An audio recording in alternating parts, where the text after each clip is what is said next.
Well, it's not. Okay, hello everybody. It's the Dread Pirate. I am Manoid. This is Auxentius, the bane of my existence. Say hi, Auxentius. Hello. Hi. It's Auxentius. Playing from Cali today. Yes, we're gonna do like I think a short session, and then you're gonna go do important things, saving the world things, and then we're gonna get back on and do another probably longer session, and we'll figure it out. I don't know. I am still Edward the Unready, because it's like, it's so weird. I have so many notes that I'm looking at, but I'm just not ready. I'm just not ready at all. But whatever, fuck it. All right, you're asleep. You're in bed.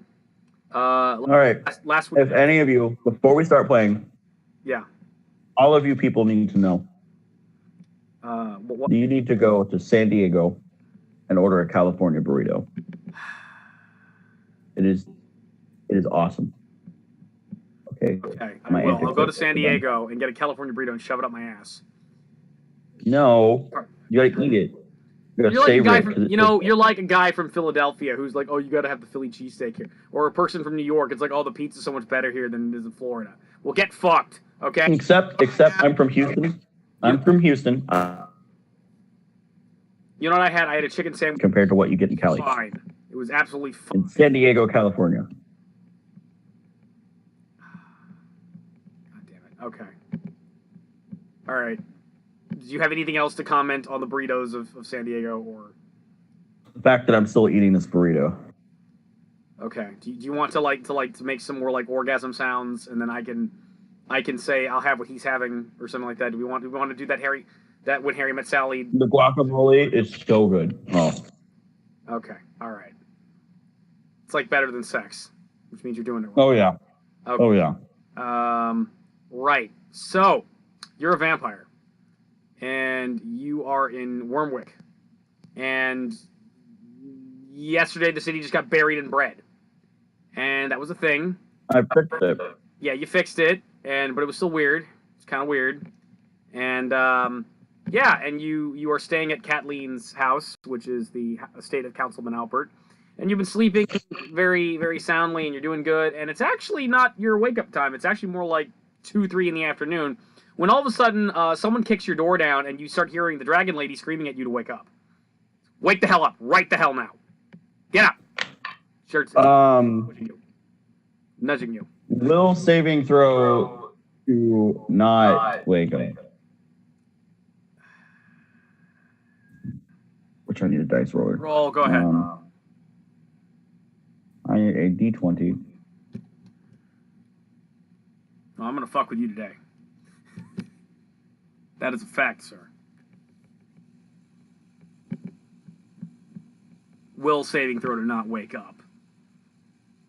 Go to school. Yeah, I rolled a 1. Hawks. What'd you roll? I rolled a 1. Yeah, you wake up. Who's there? I draw my sword. Yeah, football practice. Okay, it's Kathleen. Kathleen's there. It's like, okay, you got to come with me right now. Right now. Don't worry, we close all the curtains. Slowly You're gonna be fine, but you got to go right now. You need to see something.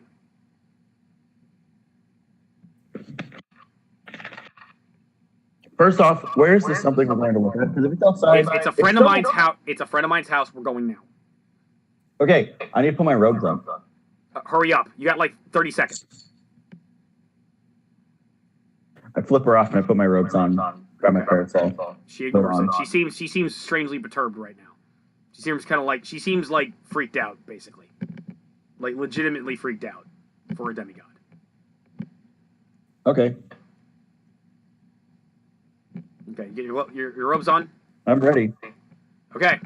All right, come with me. She grabs on your shoulder and poof, and you're suddenly in a smaller but modest home. You can hear a baby crying in the next room, and a woman crying, and she kind of motions you in, and there's all your wacky friends. It's the animal, Lorala, everybody, and the Wormwood characters, and a guy you've never seen before, who's got kind of a scruffy beard. And they're all staring at a ghost who is looking at a baby, and the baby's kind of like was crying for a minute, but now he's kind of happily gurgling, and like the ghost is kind of like waving his fingers over the baby, and the baby's like playing with his finger, and there's a woman, a young woman there who's in tears, like, oh my god, he's come back. He's come back. And okay, so I believe last time I mentioned a person in Councilman Albert's house named Gary, who was dead. I think I got that wrong. I don't know. Again, I'm unready, so I don't have all the information immediately for me. But it's I believe it was actually Jeff that died, and Gary was the one that lived. They're kind of interchangeable, but yeah. So like for now, we're going to say that the ghost, like, essentially they're referring to this ghost as Jeff, basically. Okay. Yeah. And it's, yeah.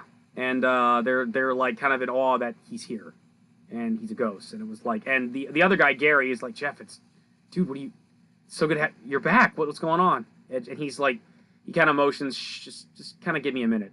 Okay, dude. And it's like, oh, okay, yeah, I'm not going anywhere, trust me. And, okay, so he takes a moment, he's clearly playing with the baby. Hang on.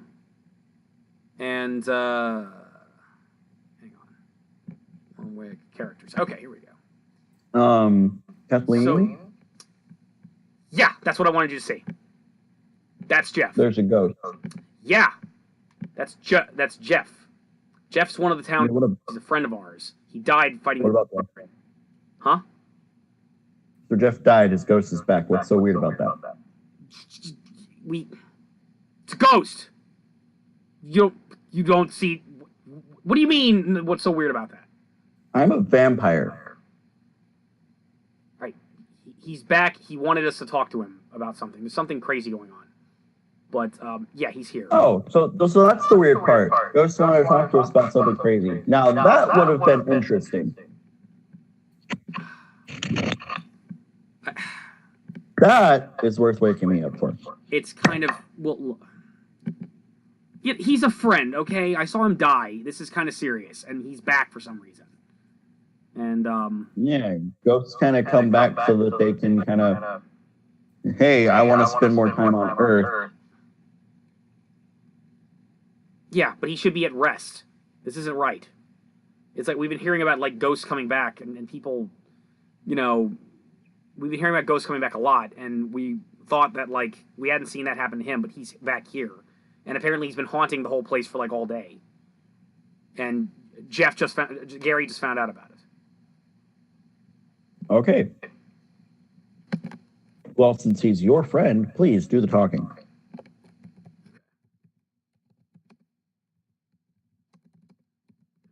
I mean, it's a ghost. It would be very improper for me to start talking to this ghost and demand answers from it.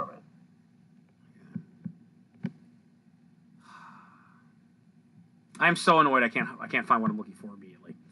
God damn it. Okay, yeah. Jeff is the ghost. I'm pretty sure. And I'm probably gonna regret saying this because I don't remember exactly, and it's gonna annoy the fuck out of me. Okay, he spends a few moments, like, you know, playing with the kid and telling his wife he loves him. Then he turns around and mostly Jeff addresses Gary, but he also addresses like Kathleen and the others, and he's not really addressing you because he didn't really know you.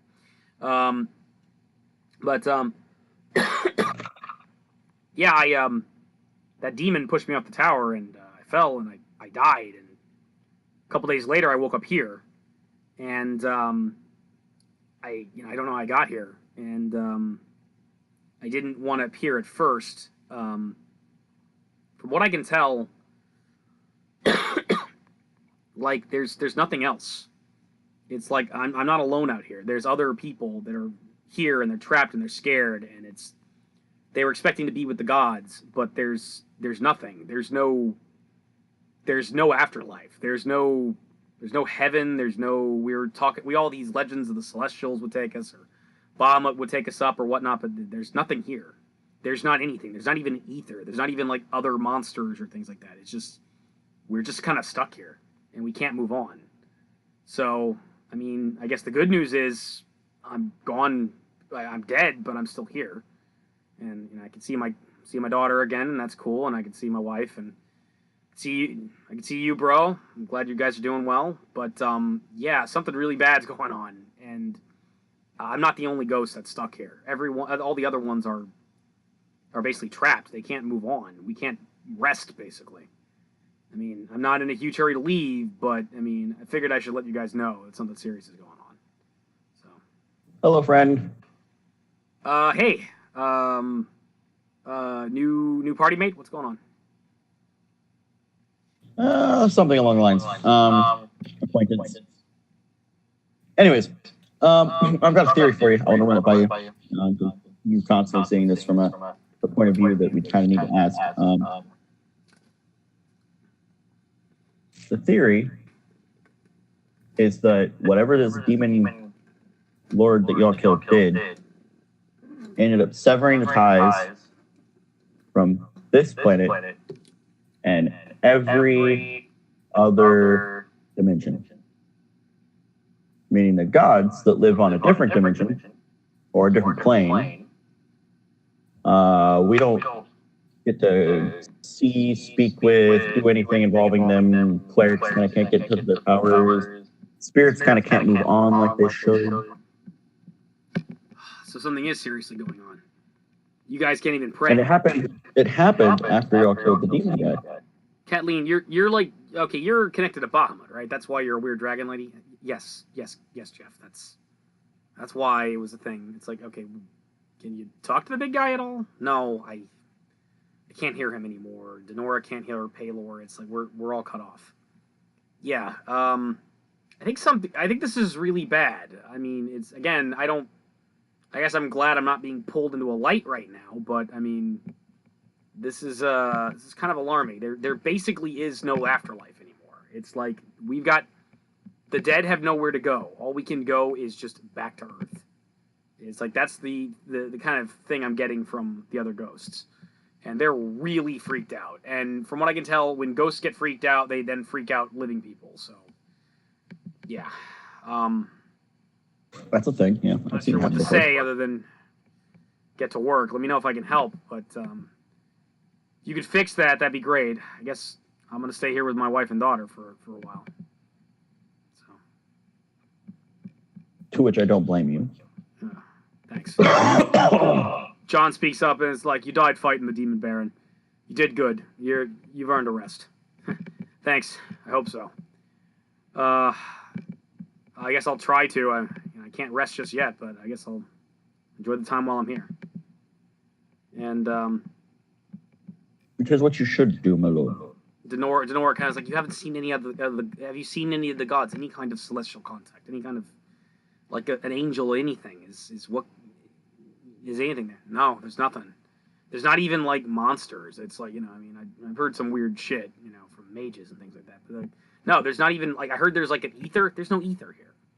There's no ether. There's no other weird stuff that I don't know this stuff. I was a goddamn guard, low paid guard. Can you shift between this and the ethereal plane? There is no ethereal plane. That's just it. It's like, it's like, this is the only form I can, I mean, you can still, like, pass right through me. But it's like I'm being deposited here. It's like there's nothing transitory to actually move through. What he's basically saying is the ether is gone. The ethereal plane is gone as well. It's just technically a different plane, so it does make sense.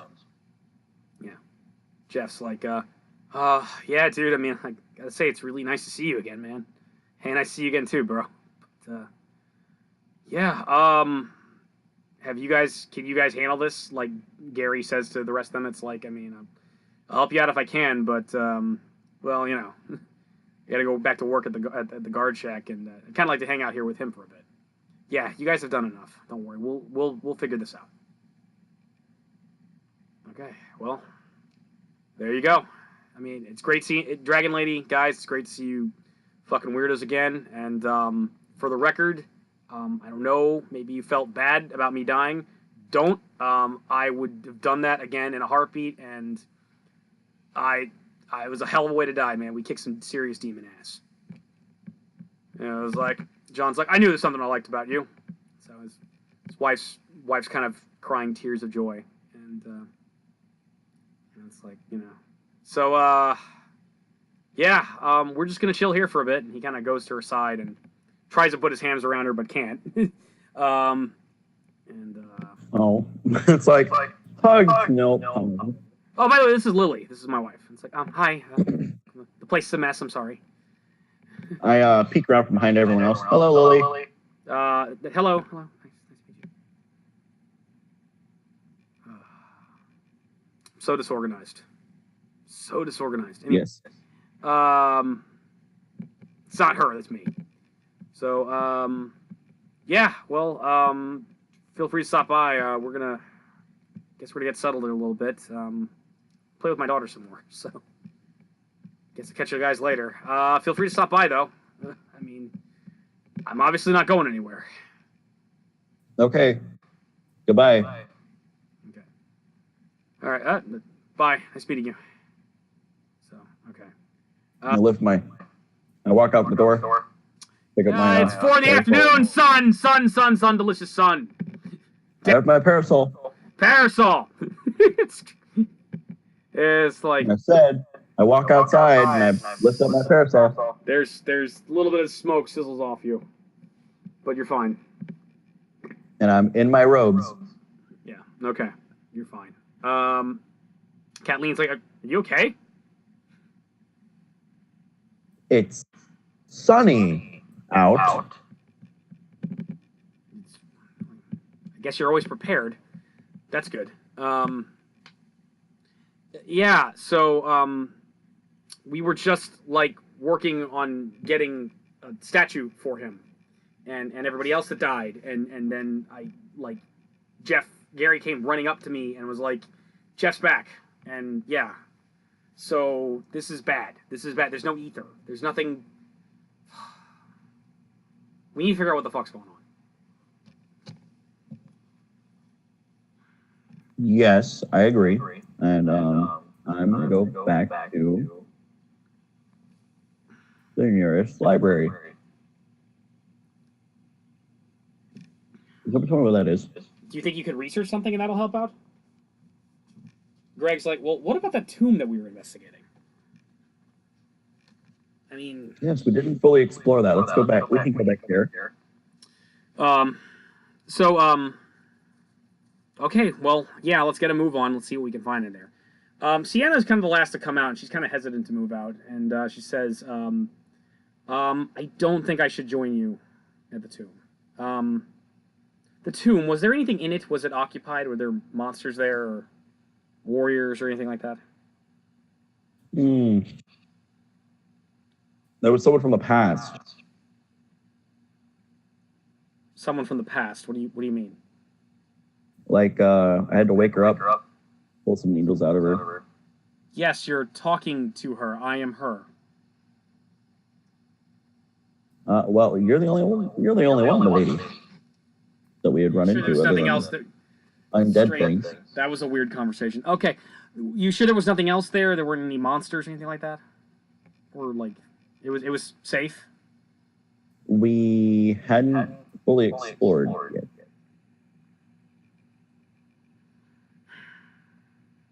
Greg chimes in and is like, well, there was this big plant thing that we shot, and there was a couple, like, skeletons. And they didn't seem too friendly. Yeah, that's what I was talking about. Okay, yes, there were those. Okay.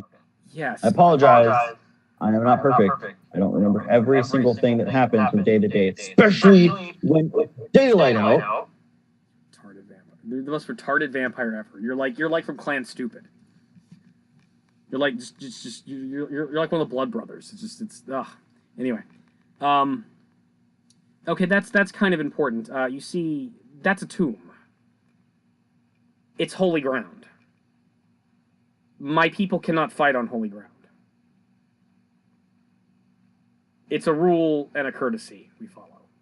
Now, okay, it normally only applies to other immortals, but well. I don't know what would happen if I were to draw my sword and attack something while I was down there. Usually, if those of us that have actually broken that vow and engaged in holy ground, well, very, very bad things have wound up happening as a result. I've got an idea. What's that? You follow us. If we run into anything you recognize, you tell us. you don't have to fight. Well, but what if you're in danger and I need to help you? If I'm in danger, I've got a lot of tricks up my sleeves. And I've got really big sleeves. So I've got a lot of tricks.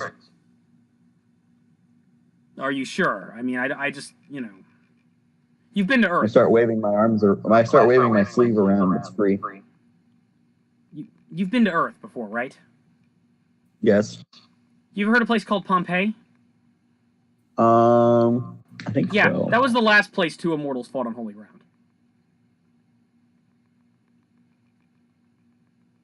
Are you sure you can handle that if that happens? Because I don't know what the rules are. I don't know. We're talking about the volcano erupting. What do you think I'm talking about? Okay. Yes. Okay.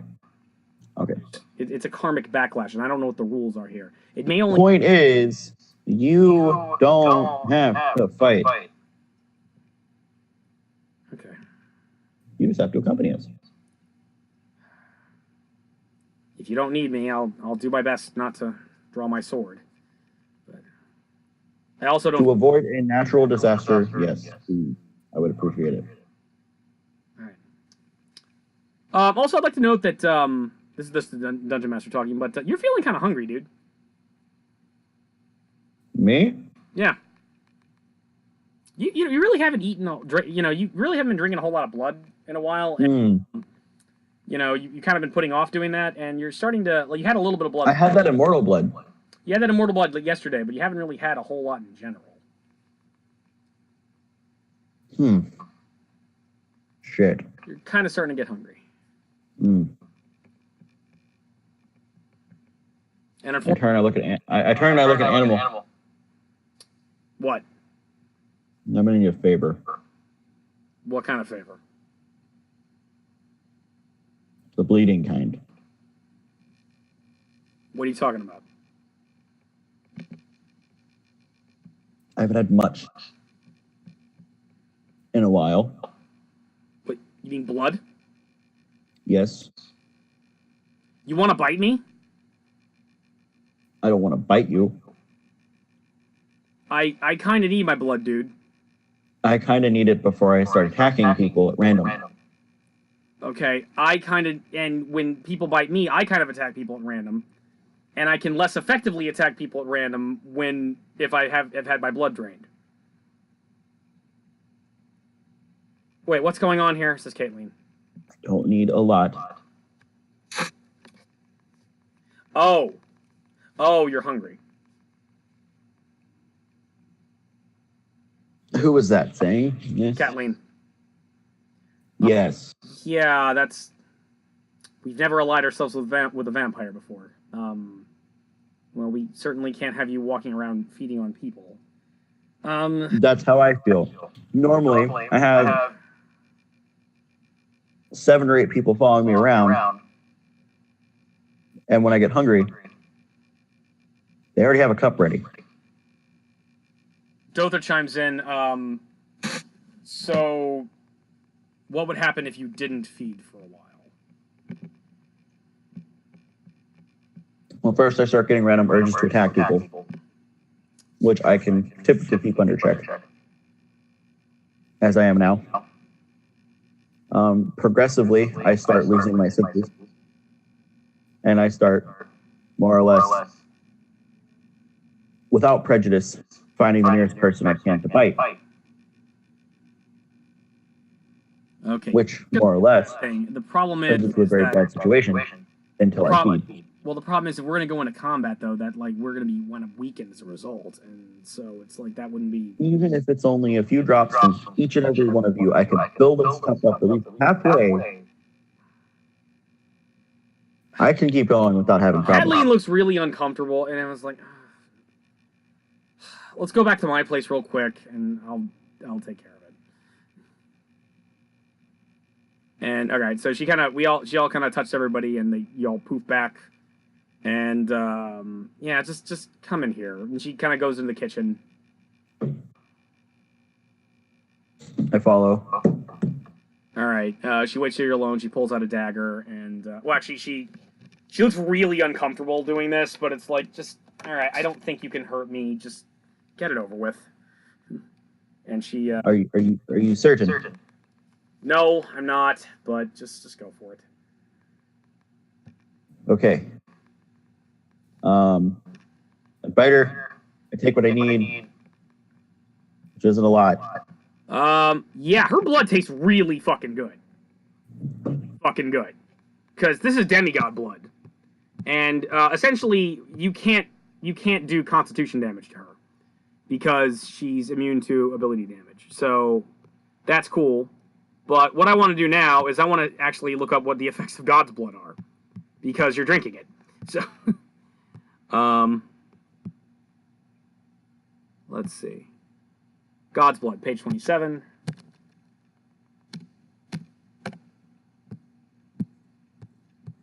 Stable well. God's blood. Okay.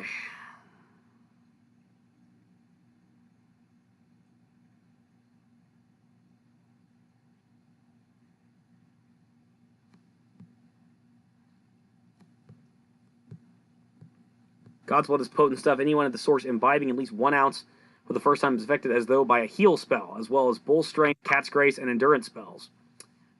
Yeah. Oh shit. Okay, you're not gonna explode. But you'll do again. I'll take damage. No, you're not taking damage. What? No, you do not take damage. You will heal this. This is because you're a vampire and you're drinking the shit. This is what you do. You drink blood. And this is a god's blood. This is like, vampires don't get a chance to drink this all that often. So, yeah, let's check the SRD. What would a normal human, heal get from a heal check? Because I don't even have the player's handbook open right now. Well, I'm at full health, so. I know. You're going to get a bonus. Remember, you get temporary hit points when you drink blood. Let's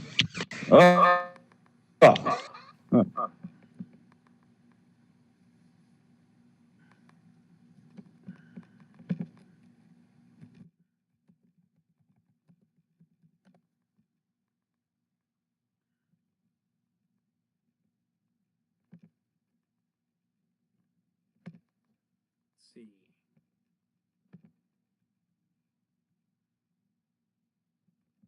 All right. Playing a vampire can be so tricky sometimes. Yeah. First aid, it prevents a character from dying. If a character has negative hit points, it is losing hit points. Right, yeah, okay. Long-term care. The vampire heals 5 hit points or gains 5 temporary hit points for 1 hour, up to a maximum number of temporary hit points equal to its full normal hit points. Each round of the train state. This is the heal check in wisdom. This isn't actually the spell, which is what I want. Yeah, heal spell. Okay. Answering all the following versifications, the target ability damage: blinded, confused, dazed, dazzled, deafened, diseased, exhausted, fatigued, feeble-minded, insanity, nauseated, sickened, stunned, and poisoned. Okay. Hang on. It also cures 1d10 hit points per damage per level of the caster to a maximum of 150 hit points at 15th level. Okay, you gain... How many hit points do you have? 216. 216. You gain... If you ever go up to 432, you have to make fortitude saves or you explode. But you just gained 150 temporary hit points that last an hour. For 1 hour. Right? Yes, because they're temporary and yeah. You just gained 150 temporary hit points that'll last 1 hour. And we're gonna go over the other stuff real quick first because it's more important. But your insanity is cured, which is a good thing and a bad thing for you. So. Oh god. No. Yes. No. Too late. No. Okay, but we're gonna cross that bridge when we come to it. First of all, you also get bull strength. I get what? You get bull strength. You have basically, by drinking her blood, you have gained a series of buffs. I've been planning this. You have a +4 enhancement bonus to strength. Hold up.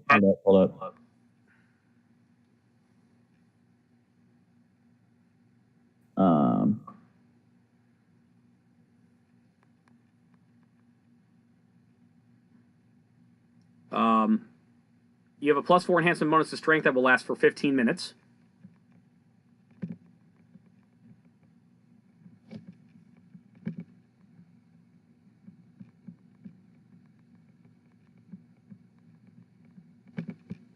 You're also in the effect of Cat's Grace. So +4 dex? No, you have you just gain a +4 enhancement bonus to your strength. Well, are you talking about Cat's Grace? Yeah. I think so. If that's what it says, I haven't actually gotten there in the SRD yet.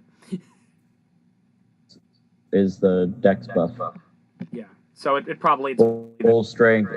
+4. Yeah. Buff. Right. Okay. Yeah. Yes. You get +4 enhancement bonus to dexterity. Same thing. This will last 15 minutes. And what was the other one? And endurance. That should be Constitution. Which would do nothing to you, but let me double check it.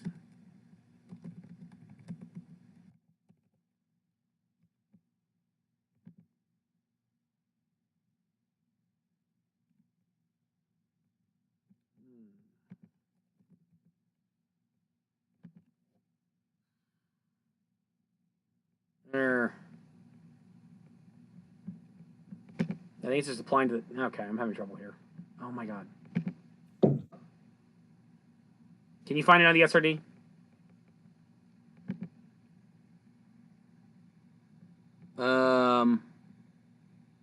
Spell grants the subject an enhancement bonus 1 die 4 + 1 points to Constitution. You don't have a Constitution score, don't worry about it. Yep. So that doesn't do anything to you. Anything else that this stuff does to you? Later draws you...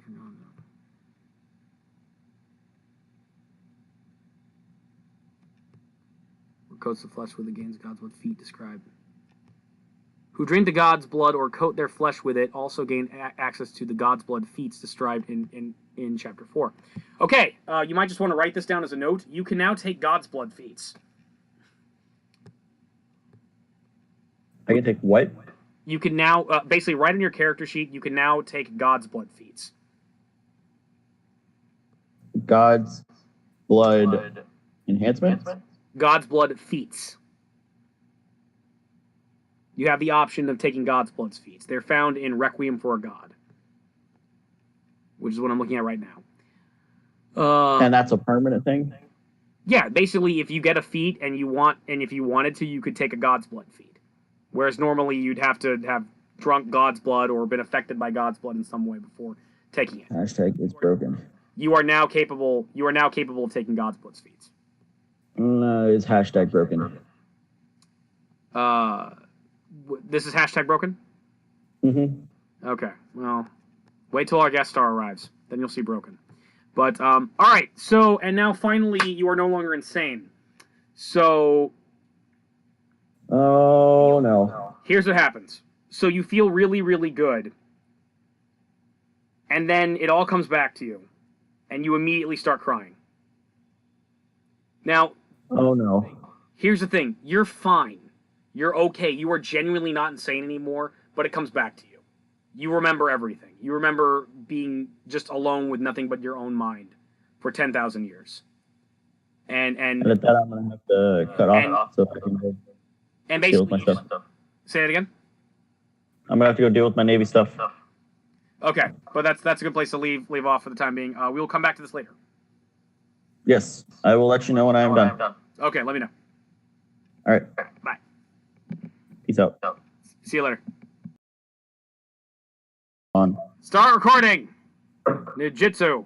Okay, rockin'. All right, so... Jutsu. Start recording jutsu. What? Start recording no jutsu, yes. I do that. I started doing when Naruto was big. It's just like let's go up here and go to the stoplight and make a U-turn no jutsu. That's something I've always done. You're weird. Can I get a Happy Meal no Jitsu? That'd be okay. No, because that doesn't actually work. You have to go pay for it still.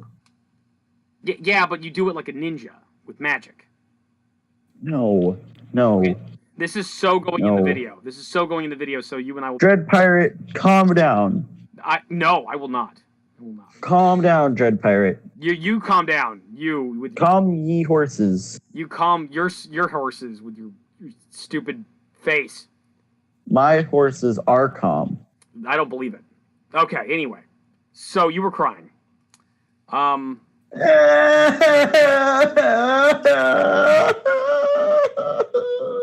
I envisioned more tenderly, kind of beautiful, like, you know, like Oscar crying, but okay, fine. I was gonna it was be a quiet dramatic scene, but if you want to do it that way, go ahead. Okay. So no. All right. Now I know the direction I need to go. The teardrop runs down my face. Try again, a little subtler. It's a little subtler. It's like, you know. A teardrop runs down my face from my left eye. All right, people, try it again. I tried again. We're gonna do another take. We got fajitas coming. You like fajitas, right? Fajitas. Anyway. Oh, fuck yeah! I love fajitas. Fajitas are good. Anyway, so yeah, you're you it's all coming back to you. You remember a teardrop. You remember runs down my face. You remember the loneliness. You remember, yeah, your tears are blood, by the way. Your tears are actually are blood. I should point out. I let go of her wrist. Yeah. So so you can be emo now too. On top of that, but yeah, I drop down to my knees slowly.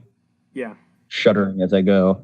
Yeah, and you're basically remembering. You're remembering all of it. You're remembering the loneliness. You're remembering just being stuck by yourself for thousands of years. You remember that was your own personal hell, which was just all you. You remember losing your mind. You remember all of it. You remember just that hell you put yourself in.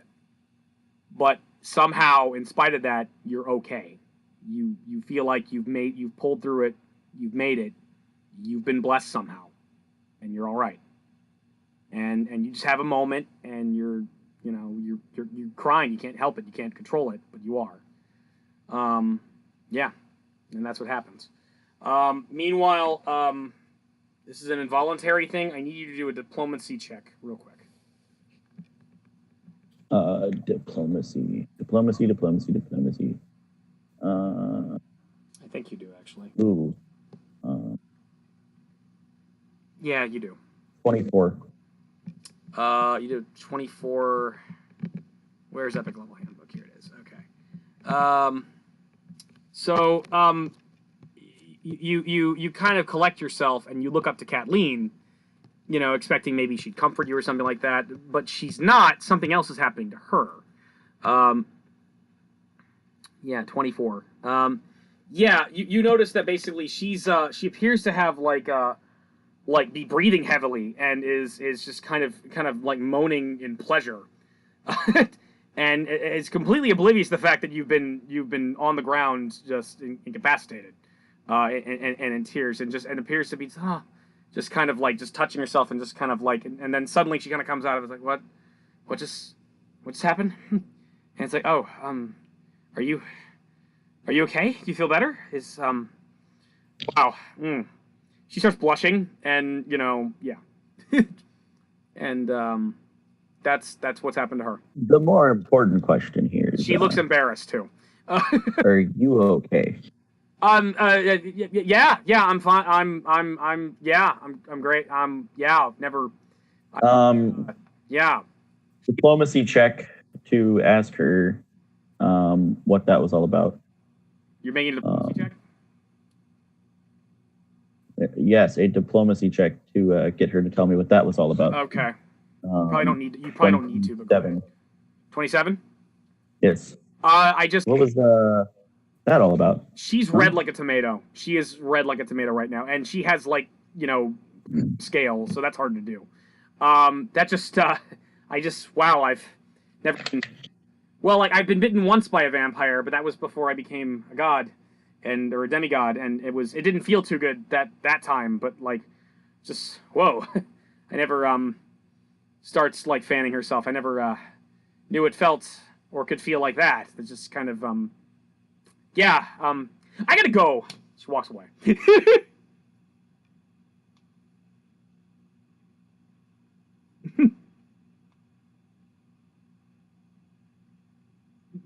She walks away and just. I've never had. I mumble under my breath after she walks. I've never had sex with a dragon lady before. Yeah, she walks away. She didn't hear that.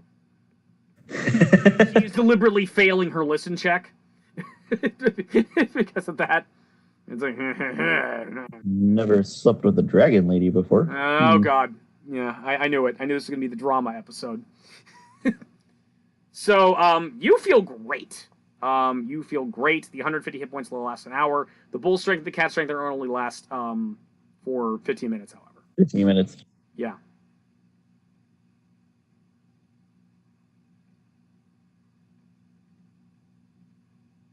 So, what are you gonna do? I am going to go back into that room that everyone else is in. Well, you're all kind of outside at this point. Well, yeah, that's right. You're in the kitchen. Yeah. Okay. So everybody's in the living room, but actually people are preparing. Like, Animal is talking with Lorala, and they're kind of checking their weapons and flirting because they're annoying like that. Dother's like kind of looking at Kathleen. He's like, "You okay? What happened in there? Nothing. Nothing happened, Dother. Shut up. Nothing happened in there." And and then Dother kind of looks at you and gives him like gives you like kind of a narrow look, like he's trying to figure something out. Make a bluff check. Oh, okay. A nat 20. Oh, you're lucky. Oh, you're lucky. He just looks at you funny, kind of raises an eyebrow, and then shrugs and walks away. Just kind of walks up to you. It's like, I'm not sure what happened in there, but I'm not surprised. I'm sure either Kathleen or you embarrassed yourself. It's okay. We're ready to go whenever you are. I'm ready. I'm ready to go. Yeah, I'm ready to go. Okay. All right. So Kathleen, if you're nothing happened. Kathleen, if you'd so polite to teleport us back to the tomb. Yes, let's hurry up to teleport to the tomb. Yeah, let's do this. Kill things. Kill shit. It's not gonna get you away from me, Kathleen. Oh, okay. Make another bluff check at a -4 penalty. -4 from my normal? Yes. Bluff is at the top. 37. Okay. 37. Okay, you fucking lucked out again. Dother just looks at you just like whatever. He starts going over his spell list like a nerd. Josh is actually messaged me. He wants to know where we're playing. Do we how do I get him to join a call? How do we get him to join this call? Yeah. You could invite him. Or we can go into one of the rooms. Okay. I'm open to either one. Let's just move it to another room. Okay. Which room do you want to go into? Wizard study. Okay. All right. And all right.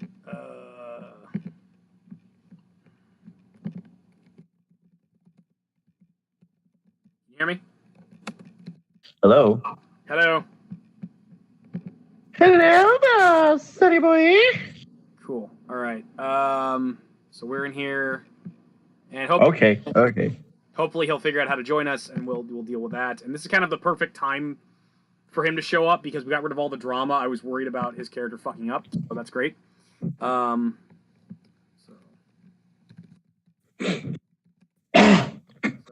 we can introduce him, and this will be fun too. So Kathleen's into having her blood drained. Hello. Do you want to get your real name or your screen name? What? I told you the name. It's Brakka. No, well, I know your actual person name. Your online persona. No, we'll keep my on-zone persona. Though you'll probably slip in no time flat. Okay, this is Malmodo, and he will be joining our game. And you're playing Brakka. Why, hello there, Mr. Malmodo. And Hey, pretty lady.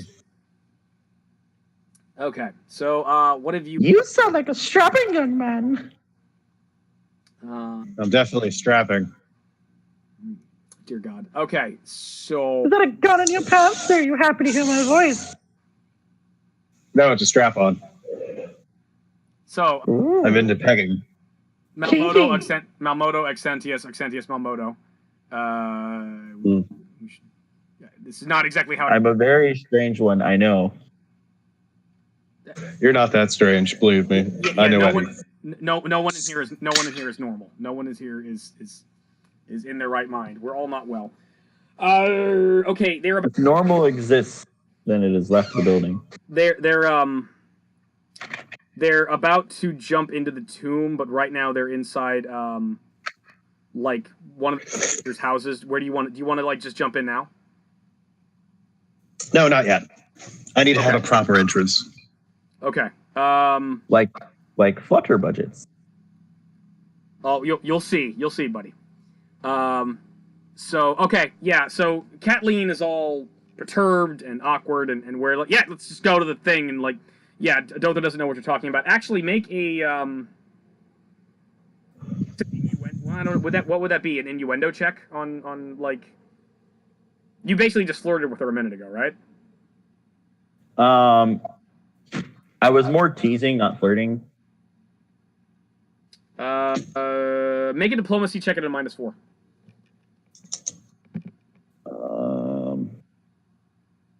Nat 20.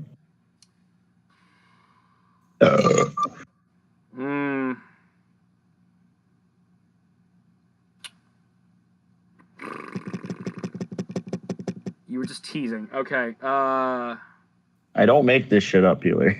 I know. I'm just trying to figure out how to handle this. Okay. So that wouldn't. Yeah, that would. Okay. She kind of blushes again and then looks down. Let's go. Let's get a move on. And she's she's thoroughly embarrassed, but I don't know. She kind of just like twirls her hair a little bit. The animal notices what's going on and just like kind of like just flicks you in the back of your head, and like knock it off. Hey, he flicks you on your nose. All right, let's go. They all yell. Am I some sort of dog to you?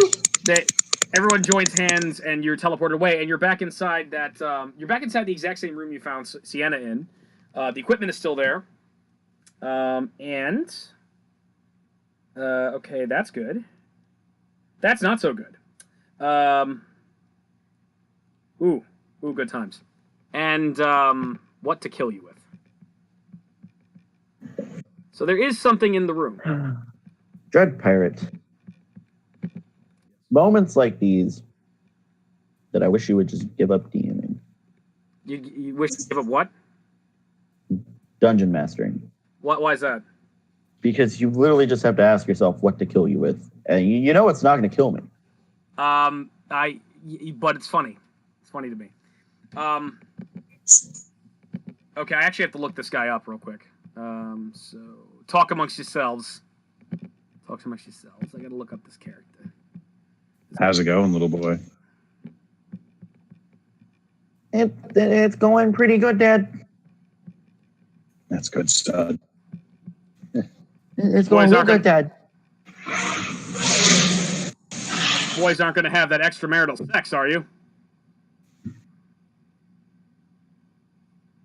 I'd have an extramarital cat fight. What? Lots of pulling hair and heaving bosom. Breasticles. I'm not sure what's happening now. Okay. I'm lost. Now I'm on my porch, so I hear a car go by every now and again. I mean, you've probably got my my air conditioning for the hotel room going. I don't hear it. Yeah. So you're okay. You're good.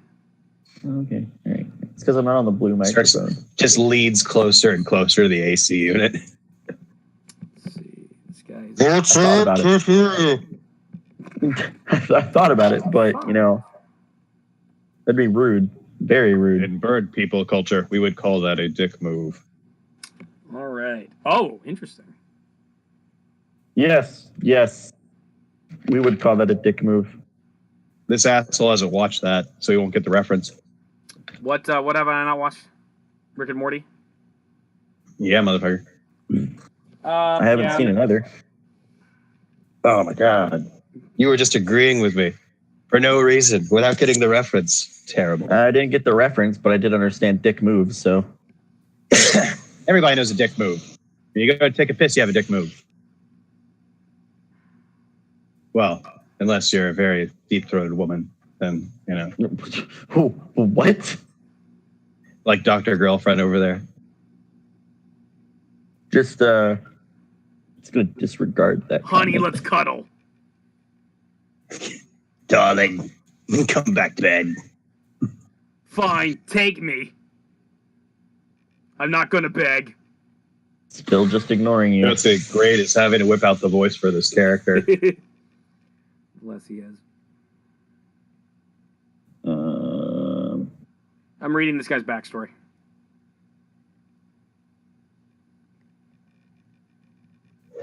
When is this?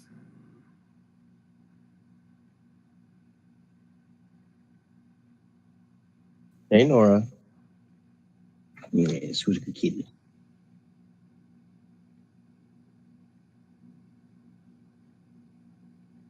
And this is one of the things that'll be clipped out from the final edit because it's just a lot of blank that's why I space. wanted you to talk. So I was just like, he's probably just gonna keep it. yeah, I'm a dick like that. Eddie keeps everything. Yes, He's a tangential hoarder. Yes, he is. I am. I hoard. I've seen his hard drive and his computer. Yeah. The other Josh says that. Gig upon gig. The other Josh All says the that that's the contract of San Laganza from Ghost Rider. It's just all the evil in the world is in there. Like Double Down. You haven't downloaded my brain, Eddie. I will. No.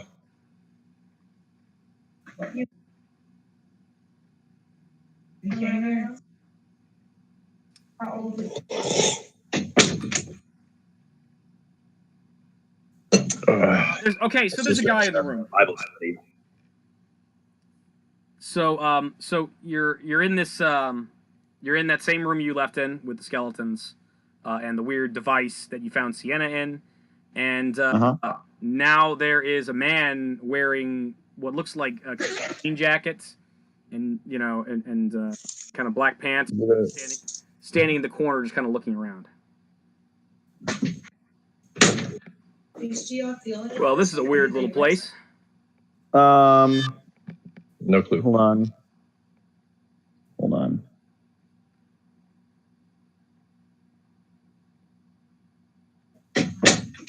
Looks like he's about 20. Cool. Fucking Constantine. Just gonna make a perception check about him. Okay. Or no, a sense motive check. That's what I'm gonna do. Okay.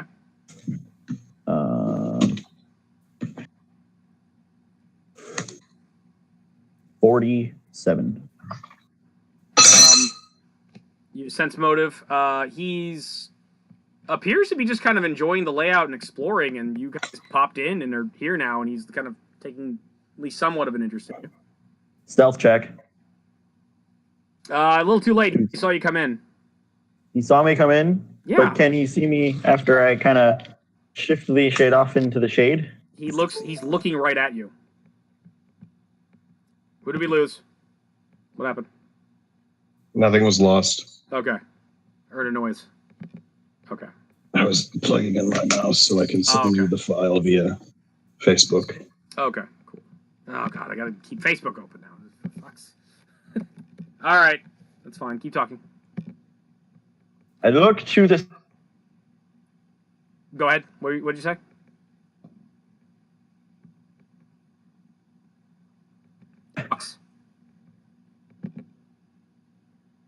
Auxentius.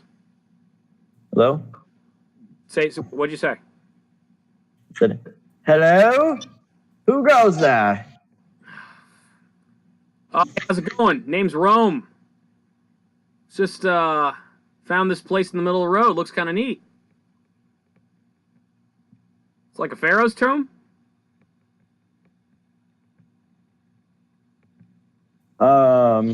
Knowledge local to see if these people know what a pharaoh's tomb is. See if that's like in this world. Okay, you're deep. And I'm dumb. You think you don't even know what the word pharaoh means, and yeah, that one. Yeah, you're just whatever. Okay, you're retarded and you don't know. With Todd. Pharaoh's tomb.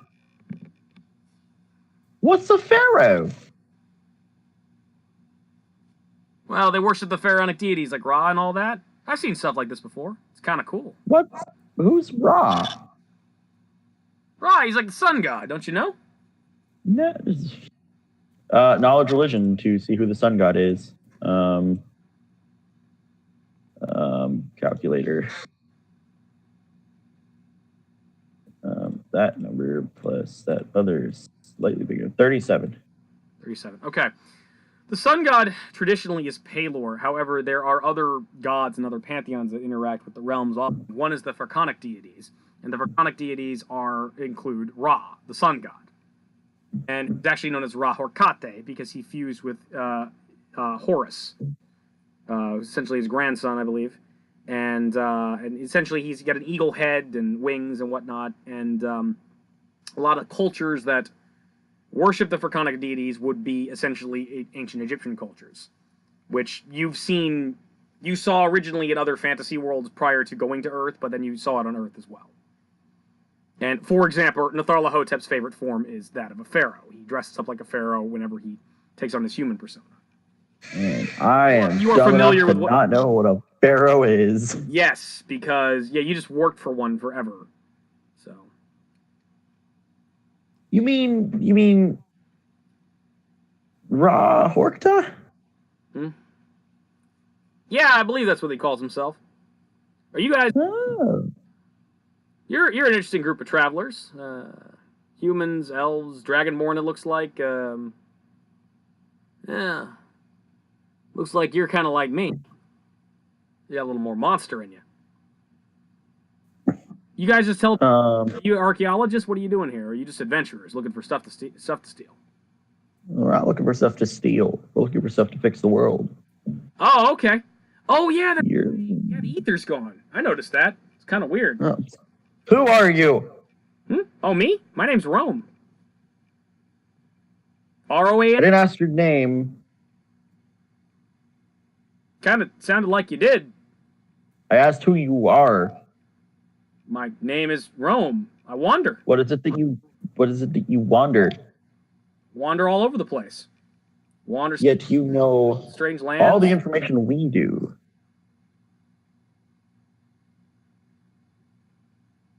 Repeat that again. I didn't really understand what you said.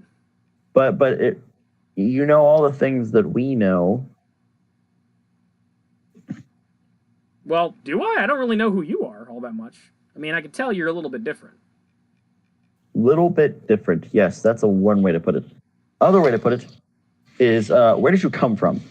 Oh, me? Huh, I'm from the Rock. Yeah, fun little place. People have a tendency to get kind of mad there. The Rock. Yeah, something's in the water. I gotta tell you. But yeah. They try to cage me over there, but it doesn't work. Sense motive check to see if he's lying.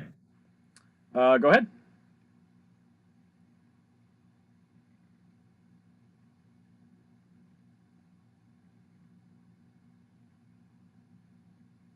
Uh, 48. He appears to be telling the truth. He appears to be very genuine. He's a little just kind of glib with you. It's just there's like it's almost seemed like nothing he's holding back, and yet, but about this, he appears to be telling the truth.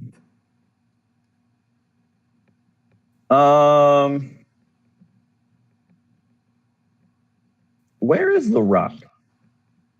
That's a very good question. Well, you ever been to Boat Murdered? Dother groans.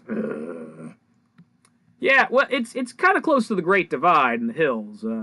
You know, it's a little bit north, more kind of actually in the mountains itself. We're in actually just the position to see the elephants run down and try to smash those poor dwarves. But yeah, it's there's definitely good mining in there. You see, the dwarves specifically mine for platinum and gold and things like that. And well, well, it looks like your buddies over there, given the grimaces, they realized, yeah, they dug a little too deep. They found a little more for themselves. But there's a lot of things in there that's a little twisted. See, the rock builds its money off of Metallica. Metallica is a fine metal. Have you ever heard of it? Not really, no. Metallica is a very unique metal. It's essentially kind of like mithril. It's magical. It's very, very useful. But there's a drawback. See, the longer you're around Metallica, the longer you use it, the more you lose your mind. They say I'm kind of crazy too. Well, whatever. Knowledge history of Earth to see if I recognize the name Metallica. Go ahead. Oh, roll. Well, this is just embarrassing.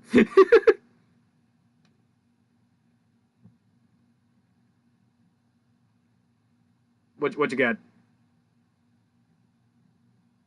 37. Earth history of Metallica? Yes.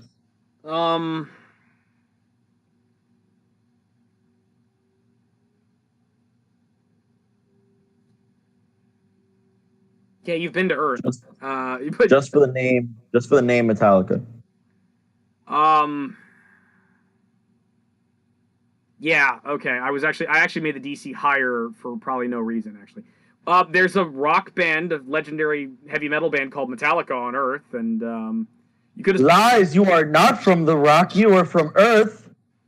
And Metallica is not a material. It's a band from that very same planet. Don't lie to me. What do you... Well, there's also the band... Bluff check. Bluff check. You're bluffing me? Yeah, I'm going to bluff him to see if I can make him actually believe it. Okay, go ahead.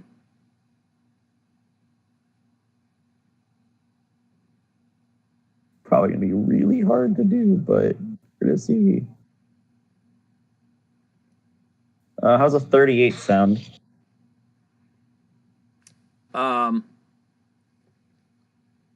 What's Earth? I don't know about Earth, but yeah, indeed, Metallica is a band. There's, Lars Ulrich and all them. They actually, they're from the rock. They're famous bards. They travel around.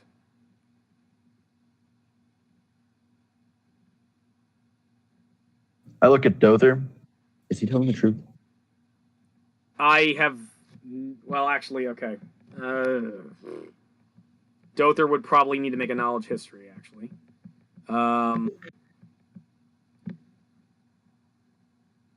Technically, all these fuckers should be making knowledge checks, but you're just going, and I'm busy running this one guy, so... and you sent me something on Facebook, so that's cool. Yeah, he just needs to make a straight knowledge check.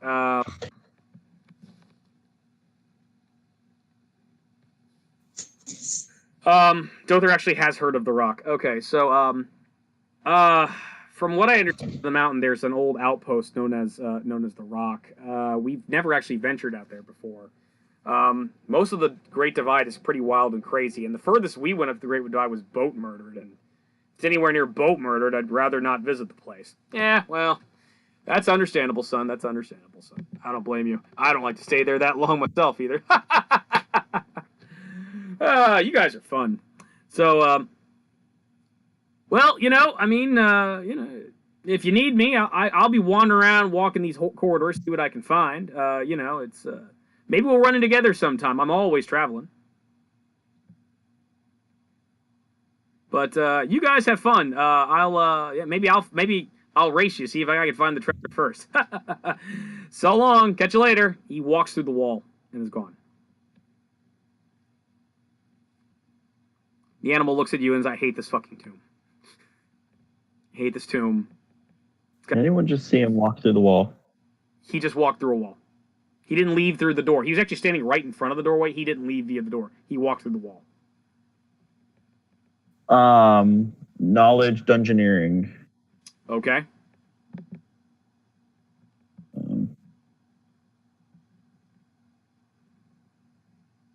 21.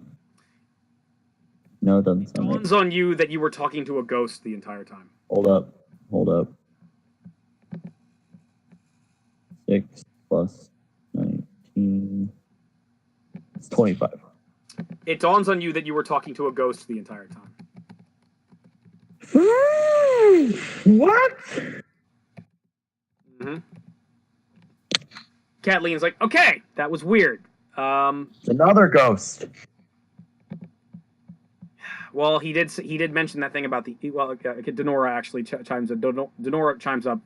Well, he did actually mention that the ether. He must be going through the same thing that that's Jeff's going through. Can't rest, can't move about, but indeed, says Greg. But if he can be trusted, he did mention that everyone from his neck of the word is quite insane. And from what we've seen in the Great Divide, that's actually kind of a normal state. What's this, like, okay, this metal Metallica? Has anybody ever heard of that before? And I'm just going to do a percent roll because I don't feel like rolling for all these people. No, they'd actually never heard of Metallica before. And you said it was a band? I mean, if he's to believed that, I mean, that metal would probably drive everybody crazy, but at the same time, like, you know, it's also a band, apparently? The animal, like, starts scratching his head. Different planet, different time. Lorala basically kind of looks at the animal and is like, well, wait a minute, wasn't there that bard that we talked to that you scared the hell out of? What about him? Didn't he say he was from the Rock as well? That's what he said. And he called himself Lars. Didn't he mention, like, one of the band members was named Lars?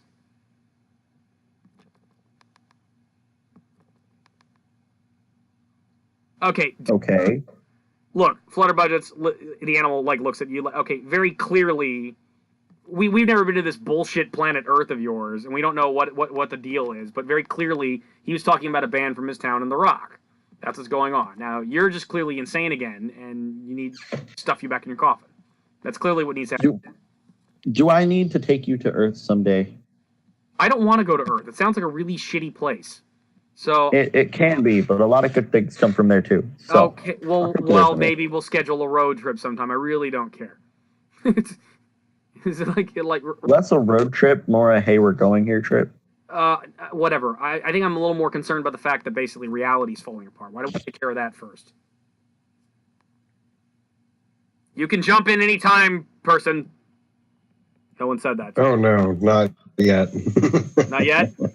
I vote we go deeper into this tomb. Oh, God. All right. Here's the thing. Okay. I'm sorry, I'm doing multiple things at once, so I'm actually, like, I don't... Okay, I found him. I found Brakka. It's booting up, but I'm not gonna... Yeah, hold on. Open PDF. Yay. Okay.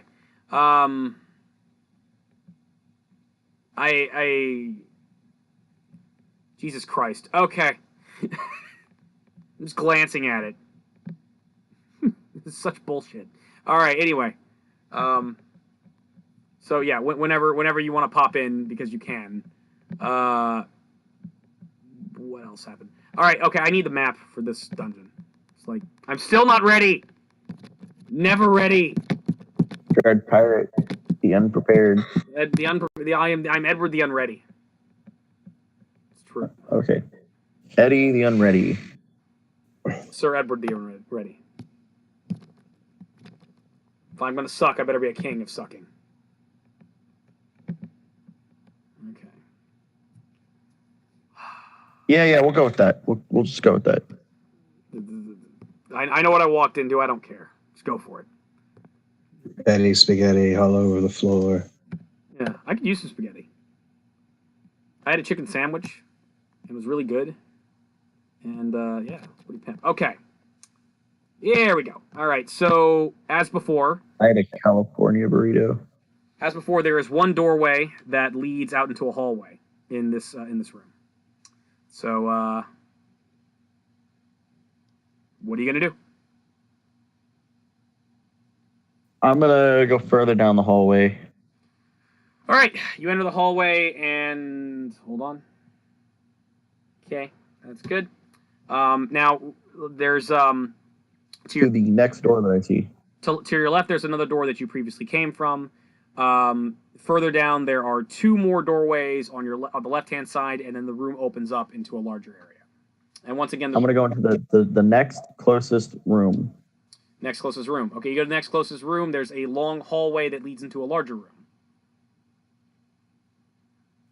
I'm gonna go into this. I'm gonna follow this hallway. Okay. To the larger room. Follow the hallway. You're now in a square, kind of a square hallway with a large kind of squared walled structure in the center of it. And I have to read things.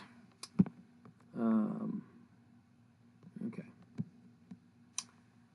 This narrow corridor surrounds a massive block of void black onks.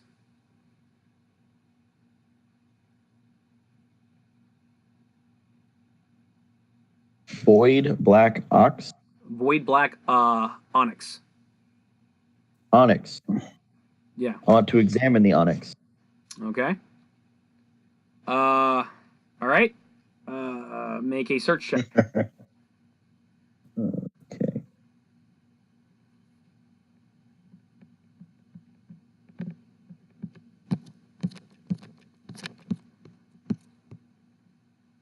$51. Okay.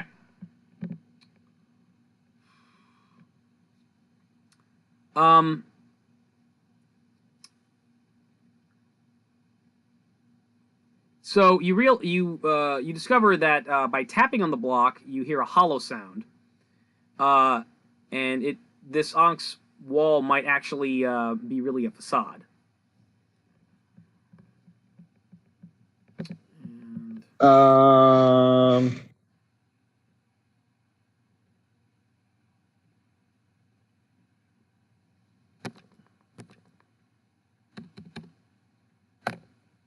I take out my mace because it's kind of weighty. Mm-hmm. I smash it against the onyx. I smash the onyx with the mace. Well, before you do that, you need to roll initiative.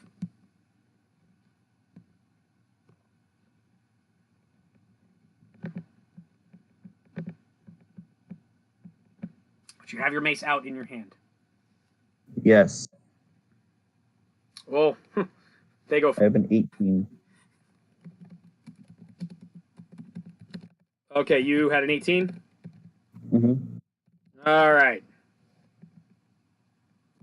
And now the boring part where I just go through every single fucking character that you've somehow convinced to follow you around. I mention I hate you. Ciela's not going to attack though, right? Huh?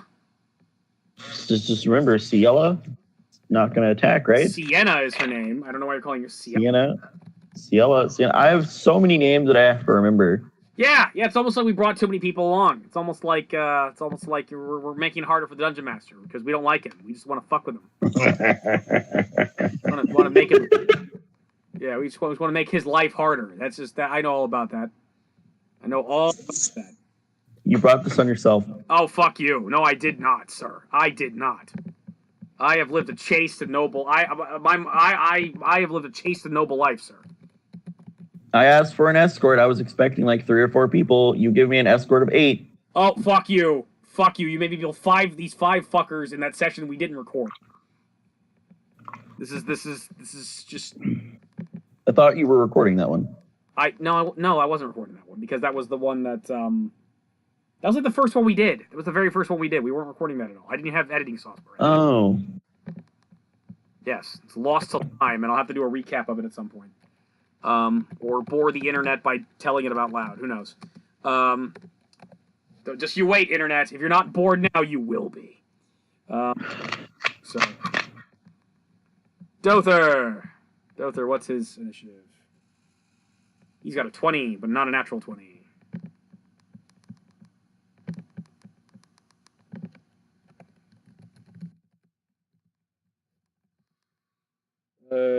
John. There's too many people. John also has a 20, but not a natural 20. What's their dexterity? He's a 14. Dother has a 17. John goes after Dother.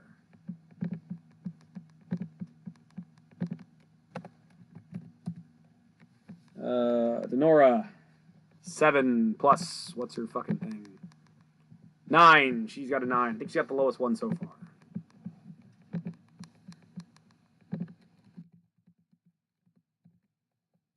Denora is being relegated to the Counselor Troy of this story. She's like, you know, she's or that or Krillin. She's basically like all the Dragon Ball Z characters from Dragon Ball. She's just completely useless in the next arc. Kathleen gets a 24. Okay.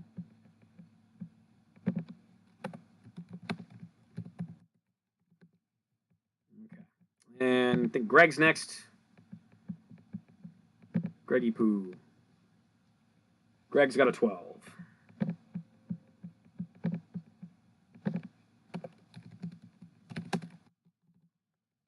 And your new immortal friend.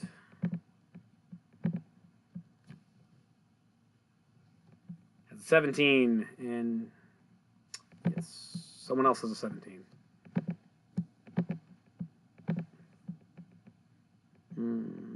The animal has a 17. What's her dexterity? She's got a 15. What's the animal's dexterity? The animal has a 15. Fuck, we gotta roll again. Alright. Animal goes first. Okay.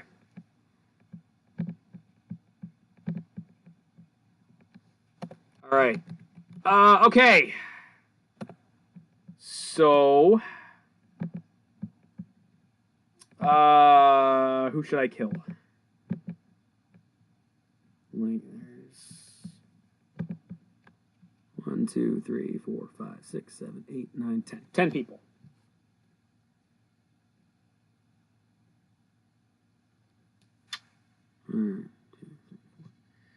Okay. Because you tapping on the thing just alerted them to your presence. Oh, that's interesting. Smashing against it, not tapping it. No, you tapped against it. You haven't actually smashed against it yet. Okay. When did I touch it? Oh, you meant when I knocked against it. Okay. Yeah, you were tapping against the damn thing. So, yeah, okay, so they actually can do something. They're not completely fucked up in this sense. All right. So Denora is kind of not looking, and then all of a sudden, kind of, the hair standing on the back of her hand, she turns behind her, and a specter is there, and it smacks her in the face with its incorporeal attack.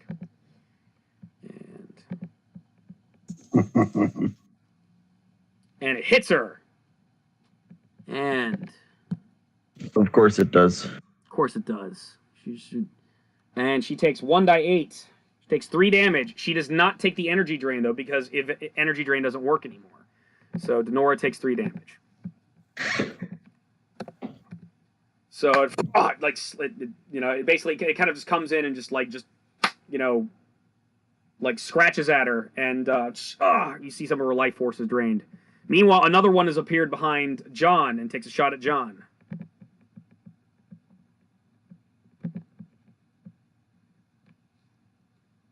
And it hits John. And it only does 1 damage to him. So he's at 383. So it comes in, and it reaches in and starts attacking them and kind of draining the life force out of them. They look like their bodies are being chilled. And they react to it. And it is Lorala's turn. Lorala springs into action and surprisingly is going to go to the defense of the elf, or the half-elf. Draws out her keen scimitar, and she attacks the first specter. And she's 3 attacks. And she threatens a critical with the first one. And the first one's a critical hit. But of course, this is a corporeal creature, so it's a miss chance.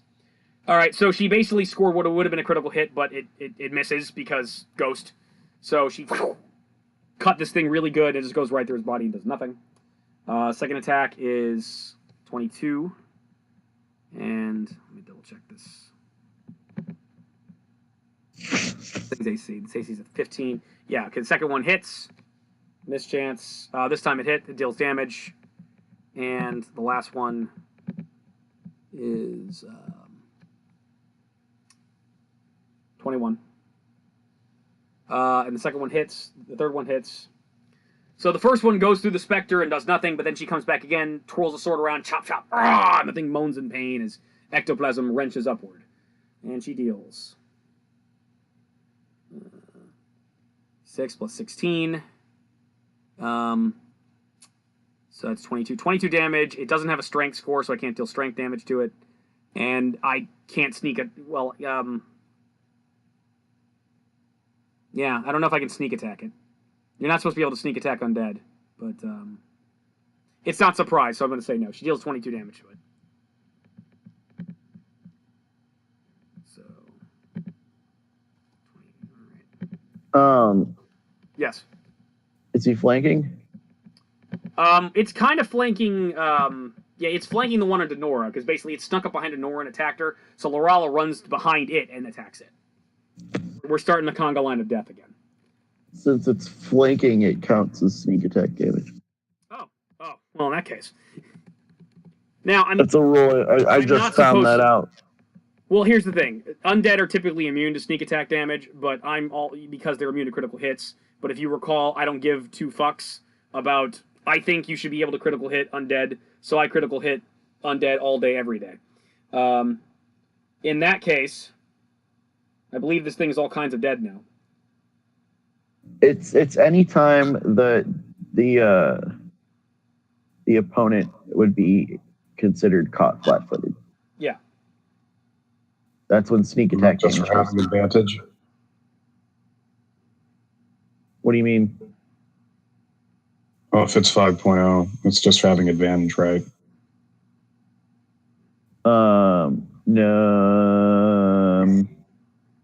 No, sneak attack is anytime your opponent would be caught flat-footed. Neat. If you were to attack them and it were to go into a surprise round, they're caught flat-footed. Pretty much anytime they're flat-footed, they lose their dexterity bonus. And when they're flanked, they lose their dexterity bonus as well. Okay, well, here's the thing. By using since I just snuck attack an undead, which I'm not supposed to be able to do in 3.5, I just dealt 102 damage to it on top of the regular damage it dealt. So that specter is all kinds of dead. Okay. So it misses and pop and cuts into it. Its ectoplasm and shrieks and vanishes and disappears. That one's dead. Extra dead. Yeah, it's extra dead because in my game we crit undead. Because I want to spatter a zombie's brains all over the wall. Oh no, it was dead to begin with. Now it's extra dead. It's extra dead. It's extra. It's like so super dead. It's like it's a. Technically, you just say it's been extradited from this plane. But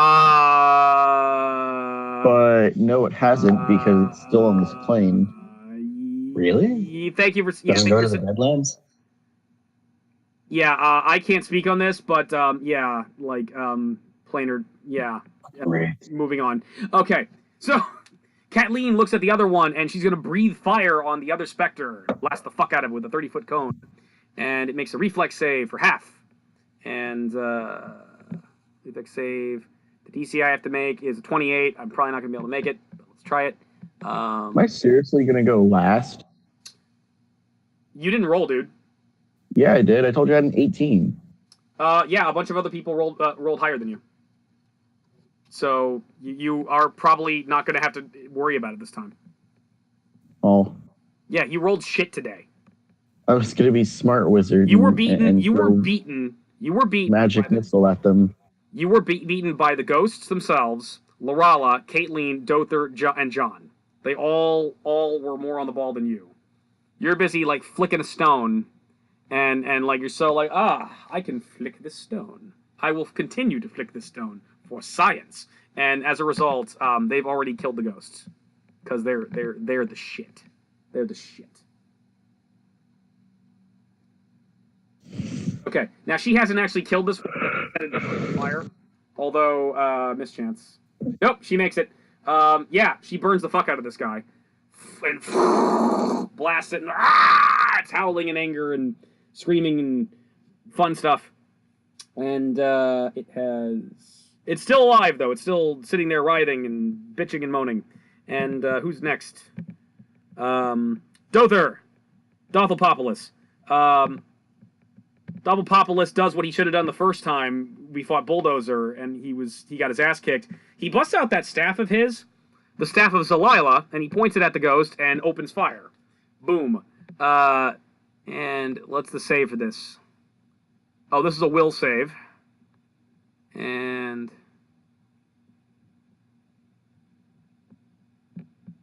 I don't know a will save. I think it's just an opposed will save at this point. Plus 7. So that's 11 versus Dother's will, which would be plus 9. 12. Nope, doesn't make it. And the fucker takes 10 die 10.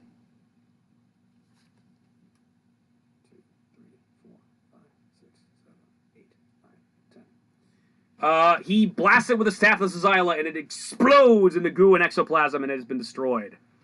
And Dother twirls the staff and puts it over his shoulder and says, "Hail to the king, baby."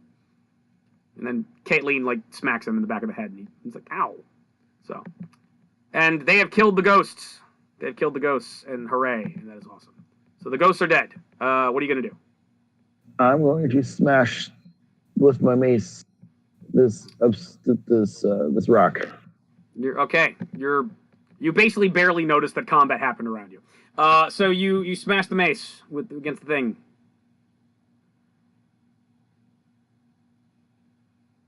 What happens?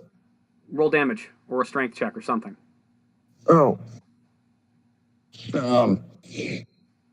Okay.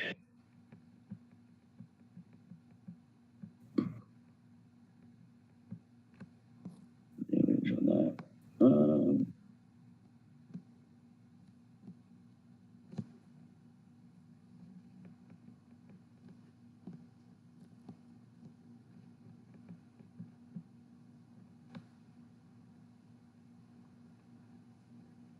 Anyway, 25 damage. 45 damage. Okay. 25. Say it again? 25. 25 damage. Yes. Okay. You hit it really hard, and the mace bounces off the ox. You may have shit, but it doesn't look like you've beaten the hardest score. Yeah. I hit it till it dies. You hit it again. Roll damage.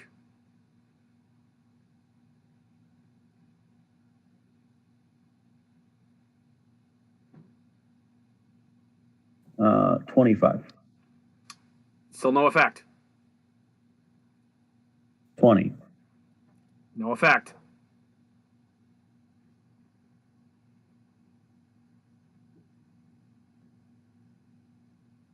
$23. At this point, the animal and Kathleen just kind of look at you. Like, what are you doing exactly? I'm trying to break it open. Could you actually swing that mace like a man as opposed to like a little girly boy and actually do something? Because like you're doing absolutely nothing to this thing. Two-handed swing, bro. But I don't think a heavy mace is versatile. Oh, Jesus Christ. John, maybe you should give it a shot. All right. So John kind of wanders over. And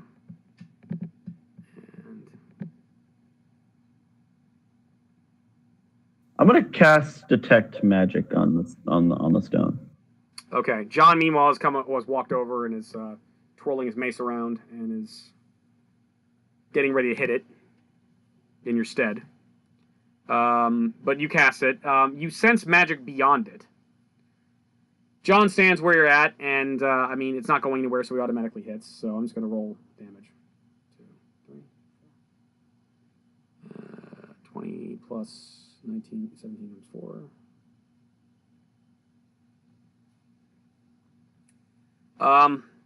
Okay, so John hits it like a man. And he boom, boom, boom, boom, and this big hulking human just busts the door down like you wouldn't believe. It's not a door. He actually busts the onyx wall down, and it opens up into a new room. And you have a big room, and there's a thingy inside the room, which I need to read about. All right. There's a black fountain of carapaces surging upward, only to fall back into a bowl of scrabbling scarab beetles. numbering in the thousands. Several large blocks of Ankhs are scattered randomly about the chamber. Basically, there's like a fountain in here, and the fountain is full of scarabs that are constantly moving and crawling all over each other and writhing. And it's kind of disgusting and disturbing. Kidding, that's hot as fuck. Yeah, they're you suspect that they're having the hottest, dirtiest, filthiest bug orgy ever. Is there anything else in the room? There's a bunch of slabs of Ankhs. How heavy are the slabs of onyx? They're heavy.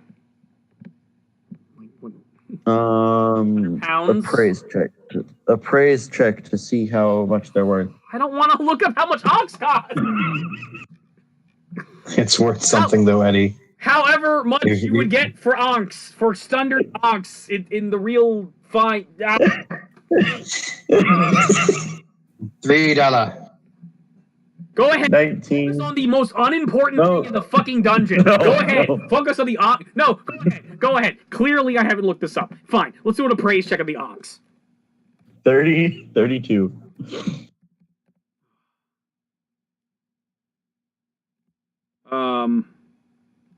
I misspelled onyx. ONYX. Okay. Unless it's the Pokemon, then it's ONIX. Black onyx value, price, and No, information for the international. All right. Is it a shiny onyx? This is how much I hate you. All right. So refractive index, specific gravity. I don't understand these things. I don't know. It's worth. You could get money for it. You could get probably like 50 to 100 gold or so on this stuff. That's about it. It's not magical. It's just onyx. It's fucking onyx. Per slab or total? I don't fucking know. Yeah, something like that.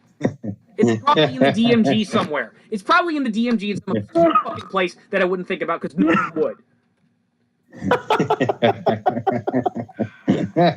Hate you so much. Come on, Eddie. You're supposed to have this stuff premeditated. Oh, yeah, exactly. I do have things premeditated. That never matters, though, because he always onyx. He talks about the one thing I don't prepare. This guy needs money.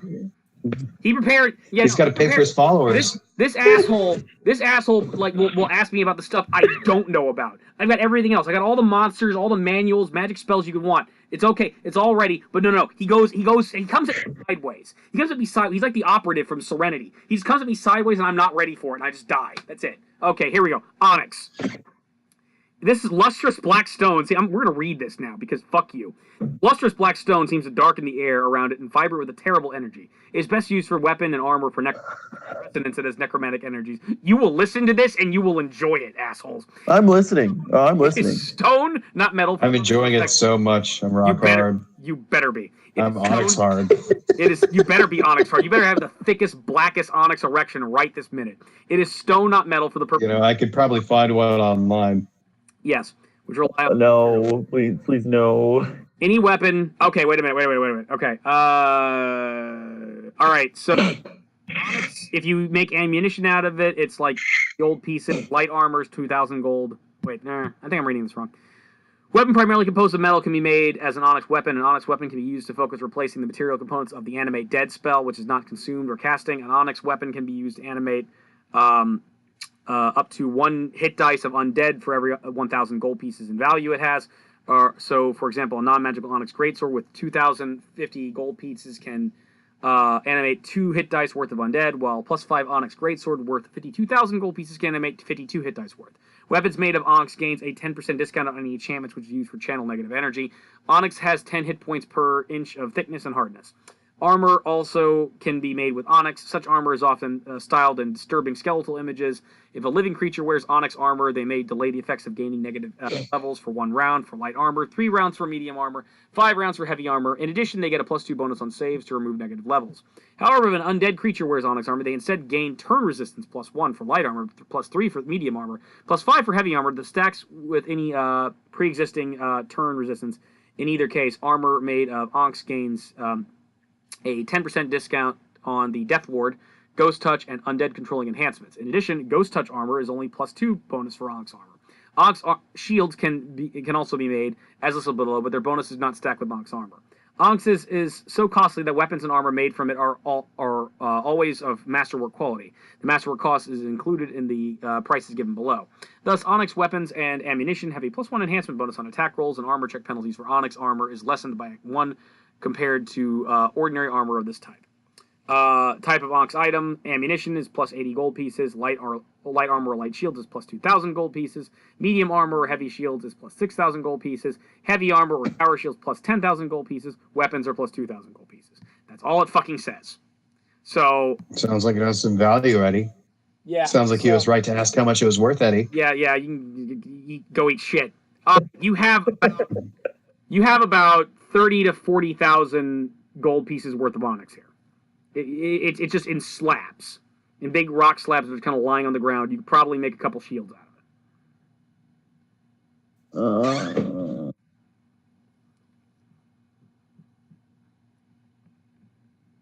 I think that I have just ignore the fountain in the middle of the room with the fucking bugs writhing and moving around in it. Okay, focus on the fucking Onyx.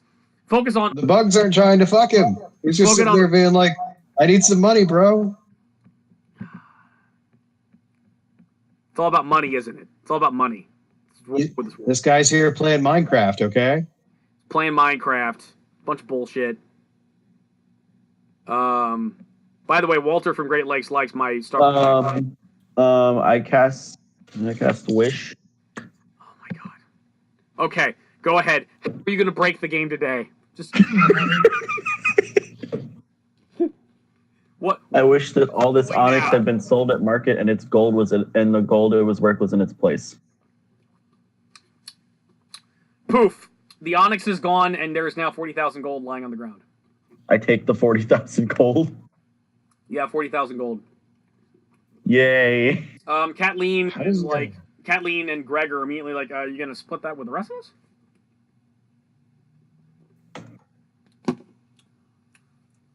What you doing, homie? What you doing? What the fuck? The animals, too, is like, what? Help brother out, man. Spare me a... I'll hold on to it for now. We'll split it when we get back. Yeah, okay. I have some of that cheddar. Need some of that cheddar. I take that paper. Who's there? You talked to Dother? I heard an extra person. That was me. He hasn't jumped in yet. Oh, Unless he wants. Oh, okay. I thought you were jumping in. I don't know what to do. Oh, you'll know when he... Relax. I'm the one that casts the spell. I gave you my word, just like I gave you my spell book, that I will split this with you people at some point.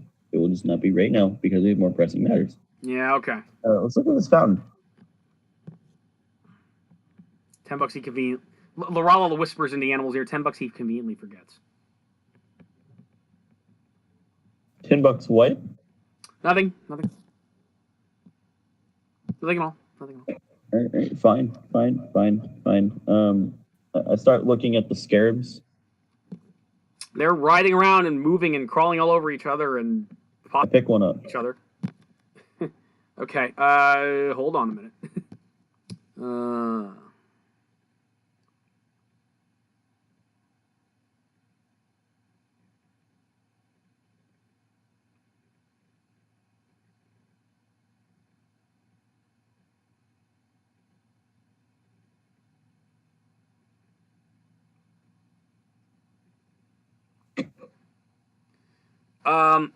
Okay, you pick up a scarab, and it crawls out of your hand and instantly jumps off and goes back in the fountain. I pick one up, and I don't let it go. It jumps out of your hand regardless, and it actually feels kind of funny when you touch it. It's something off about its texture. It's a greasy scarab because it's meant to go in greasy places. You're never going to catch me! You never know! Sorry! Try again next year! Covered in grease. You know what? I need to have a guy who's permanently with the grease spell on. Oh, that's who you should have made. The greased up naked deaf guy. Greased up. That or like Jermaine Jackson. I'll have to have trimmer sense to make up for my deafness. Yeah. Is it just Jermaine Jackson, the greasiest motherfucker you ever seen? He's so great, the police catch your man. There's like, somebody saw some Fran on him. Please. I pull a scarab out and I stomp on it. Like pull it out, drop it on, like throw it on the ground, and I step on it. You pull it out, you let it go, it flies back in, and you are unable to stomp on it. No. I throw it down. When you do, it stops itself in midair with its wings and flies back into the pool. Threw it on the ground. I got the rest of the Everyone just watches you as you stare dumbfounded at these things, like an ape. Just detect magic. Motherfuckers getting beaten by bugs. The all-powerful wizard can't overcome the bug. You're detecting magic? I'm detecting magic. Oh, it's magical. It's magical. I dispel the magic. Dun dun dun. By casting dispel magic. Without actually even fully examining what it actually is? Yeah. Okay, I will examine what it is. No, get fucked. You already said it. Okay. Yeah. The scarabs disappear, and there is no longer any magic. Cool. You've just destroyed the fountain of deep cleansing. Yeah, no, he's fucking retarded and didn't actually. He's realized it's magic. I was about to describe what it actually did. He just dispelled it. You know what? Let me tell you, since you just think you do things before you actually do any. Since you like to just do things before you actually hear an explanation. Here's what it actually is. It's actually a teleporter. And anyone that steps in there would be covered by the scarabs and instantly teleported away. Onlookers would assume that they had been consumed by the scarabs, but they would have been teleported to another room. But no, someone decided just to spell it first of all, so now the teleporter is broken. Hang on. Okay. I gotta send you something, Abby. Okay. You said it. Okay. I've sent it in Facebook. I'll just... Wasn't important. I walk away. Fuck you. Hold on.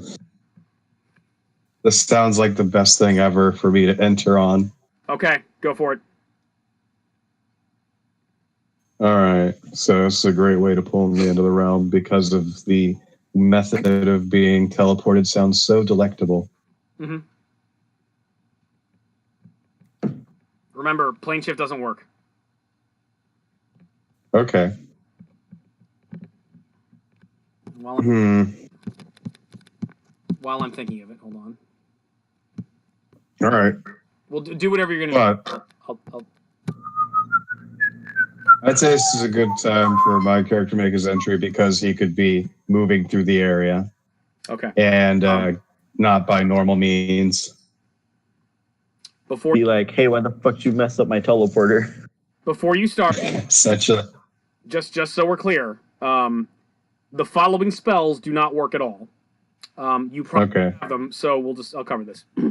Astral spell, animate dead, banish, binding, blink, conjure elemental kin, contact other plane, deep pockets, demand, demi-shadow magic, demi-shadow monster, detect phase, dimension door, dimensional blade, dismissal, distance distortion, Dramigi instant summons, dual dimensions, energy drain, ensnarement, estate transference, etherealness, gate, Hornung's random dispatcher, invisible stalker, Leomon's secret chest, Lore Lovin's shadowy transformation, magic mirror, major creation, maze, minor creation, Mordenkainen's magnificent mansion, phase door, reincarnation, rope trick, sending, shades, shadow cat, shadow form, shadow magic, shadow monster, shadow walk, sucker, summon shadow, teleport without error, true seeing. Teleport without error doesn't work? We shouldn't have been able to get over here. I fucked up. True seeing, vanish, vision. Well, it's canon. That spell works now. Well, no, it doesn't. If we try to use it again. Hold on, Eddie. This is a great chance because I could just break it at this point on entry. Break what? Teleportation. That's fine. I mean, it's a great excuse to retcon it just to get rid of it now. Yeah, well, I mean, it could be that basically there was an after effect, or we were just using regular teleport and we just didn't realize it. Because I mean, the people that were teleporting the people that were doing the teleportation are Kathleen and this fucker Flutterbudgets. who are obviously retarded, but noticed. So they just didn't realize they were using regular teleport, and are lucky that. Oh, okay. 2 more things before we get started. One of your spell-like abilities does not work, which is the gate spell, which doesn't matter anyway because basically it's impossible. Nothing that involves leaving this dimension works. Plane shift doesn't work. Gate doesn't work. Any type of like etherealness, any type of like spell that would move you off plane will work. And also, your damage reduction is 1 less weapon damage. And I don't want to know what your damage reduction is. Go ahead, sir. But okay. Your damage reduction is 1 weapon. All right. Upon you breaking the teleporter, a raggedy-looking kobold enters and begins to yammer upset in Draconic, so you won't understand what he's saying. Yes, I do. You understand Draconic? Yes. Okay. Let me read off my languages for you. That's fine. That's the only one I'm going to be speaking. Common, Elven, Abyssal, Celestial, Draconic, Undercommon, Sylvan, Beziriac, Goblin, Aklo, Infernal, Dwarven, Gnome, Halfling, Gnoll, Aquan, Orin, Ignan, Terran, Drow Sign Language, Protean, Aboleth, Druidic, Vegapygmy. This is what we call getting our rocks off. Look at all the things you can do. I'm guilty of it too. That's fine. Yeah. Okay, so you understand the kobold. He runs up, and he essentially makes a grand gesture at the fountain. Like, immediately he just appears. You don't know where he came from. He's just now there. And he starts gesturing at the fountain, grandly shouting, You get rid of best transfer method. You have a delightful feeling of bugs crawling all over, but no more. Why you break the fountain? What is it, you idiot man? You idiot skin-covered man? You make the fountain bad. It no longer works. Then I no longer feel the scarabs crawling over my body. And he sort of rambles on that way for a while. The animal draws his claws upon seeing a kobold and starts screeching. But Alistair stops him, as Alistair can understand you since he has tongues. And John has 2 languages, which are common and Dwarven. He can't understand it. Continue, interact. I'm just looking over who can actually understand you. Alistair can understand. So it's a long litany of insults at this point, most of it involving around your lack of scales, your ugly pink exterior, your snoutless body, your deformed appearance, and etc. Well, I'm actually fairly pale, so. Then you don't have scales, motherfucker. Well, you know, Flutterbudgets, The dragon lady has skills. Says Alistair. But I mean, I don't have skills. You are better I at use skills. my hat of disguise to make it look like I'm a kobold. That doesn't matter. By the way, true seeing doesn't work. Oh, okay. Hold on. Nah, I gotta do it. I'm still gonna keep insulting you because you did break my favorite thing. And start speaking in Draconic. But are you sure that you're the one that doesn't have skills? I mean, look at you. You've got skills, and then you've got patches. Patches without skills. How can you have patches without skills? What kind of kobold are you?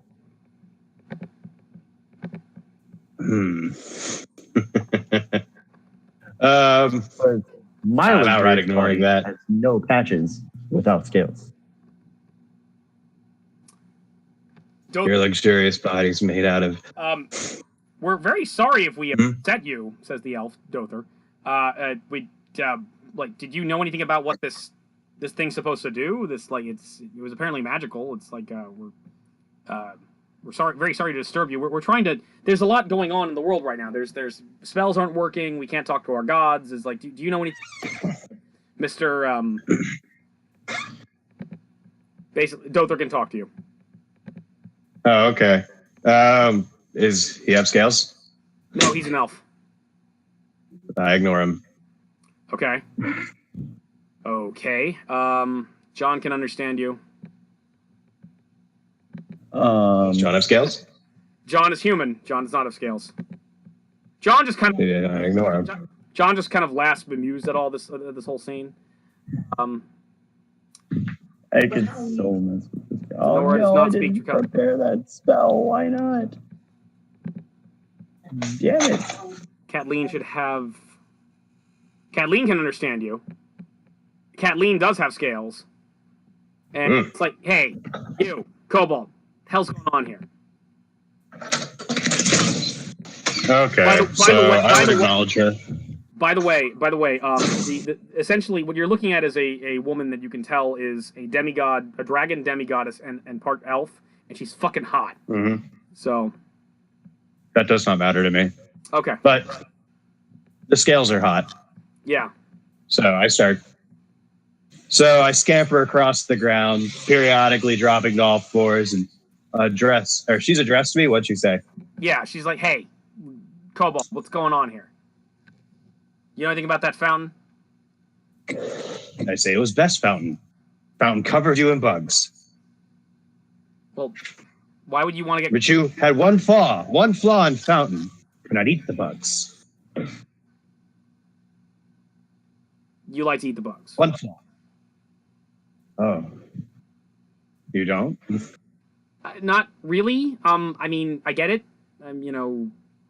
Dragon things probably would enjoy bugs, but I'm not a bug gal. No. Not that I'm judging. You should expand your palate. I'll think about that. Takes you right over to Flavortown. Right over to Flavortown. I do like Flavortown. I was eating my house the other day. It was a giant pie. But was the pie made of bugs? No, it was custard pie. Was there rats in it? I hadn't thought about that. I don't think so. No, there weren't rats. I just go back to despondently staring at the fountain, kind of reminiscing in the feel of being covered in bugs. Okay, well... Alright, Dother steps forward and looks at Flutterbudgets. Okay, well, it was clearly magical. Did you figure out what it did? What was, like... Why'd you dispel it? Because fuck those scarabs.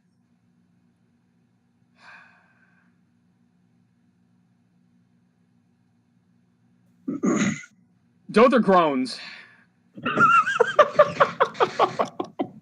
The animal face palms. Lorala rolls her eyes and gives him a look like, you want to get out of here? It's like, yeah. They lead through the Aunt's hole that John made. And hold on. Make out. I snap point at this bastard that'll talk shit about fuck bugs, okay? Yeah. What do you do? I point like in a very sudden gesture at him for saying fuck bugs. And I say, I don't like you. Okay, well, you're not the first. Don't feel special. Because you're not. You know what you are? The opposite of special. What? It cut off for a minute. There was a car driving by. What? Well, I was just... I say back to him like, okay, well, you're not the first. So don't feel special. Because you're not special. You never were. Brakka Brakka, plenty special. You're not special. Brakka Brakka special. Brakka Brakka is your name? Brakka Brakka is not special. What do you know about special? You don't even know how special bugs are. You don't know how special fountain is. Special fountain full of bugs. You notice that the barbarian and the drow are making out outside. Wait, people are making out? Yeah, the barbarian and the drow woman that left the room are making out outside in the immediate hallway. Oh, is she bug-like? She is a bug. She's a half drow who is also part spider, apparently.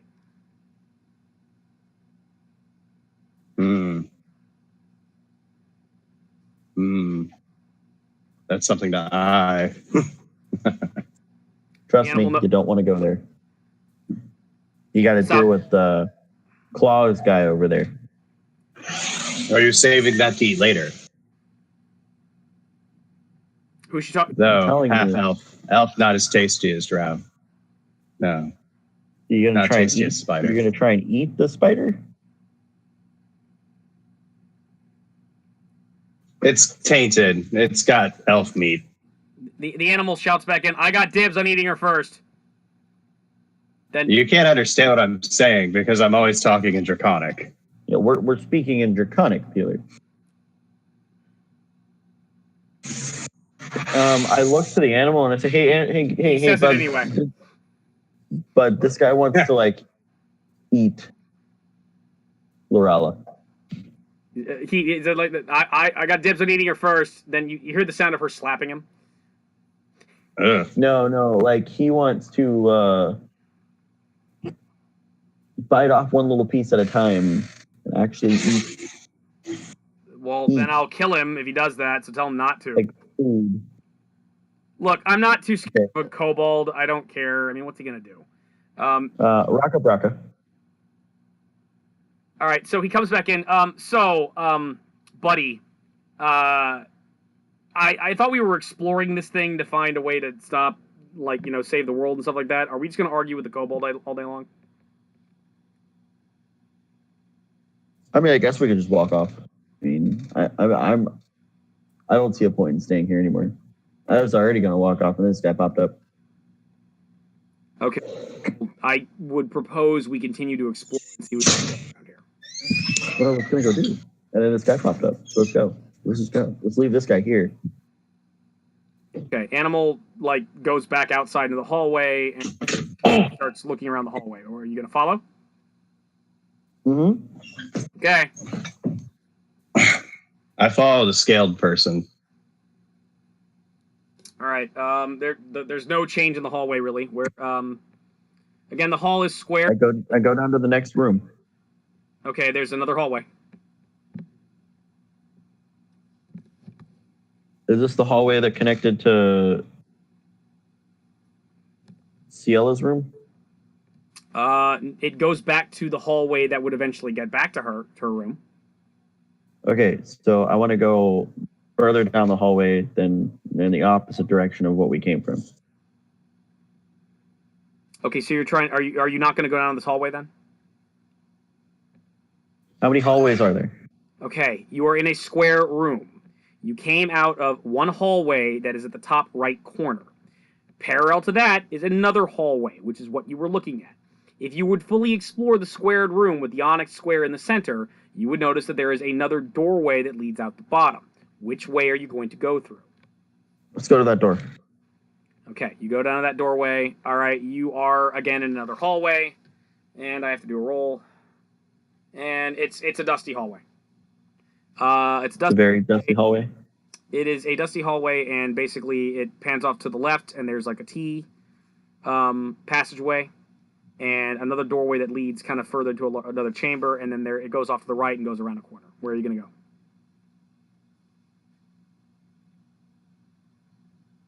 I'm going to go to that door that leads to a chamber.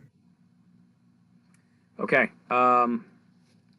You wind up in another hallway, in the T hallway, and you're standing right in front of the doorway. And you go in, and it's another dusty room. There's nothing really in it. And there are two doorways that lead into a larger room, a larger square room. So do they both lead to the same room, or do they lead to... They both lead to the same room. They both lead to the same room. Okay, so I go to the one on my right. Okay, hang on a second.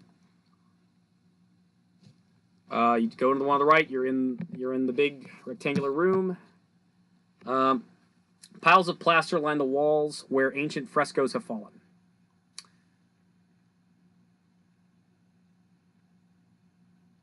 I'm confused. Okay. I need to look up something real quick. Talk amongst yourselves. You should talk about bugs more. And how much you like bugs. Fuck scarabs. I can vouch that Lorella is very tasty. I mean, not necessarily, in the break up a piece. Well, maybe it's sort of kind of a breaking up a piece way, but I mean, your mileage may vary. Mm. And Malmodo groans to make me uncomfortable. Hmm. All right.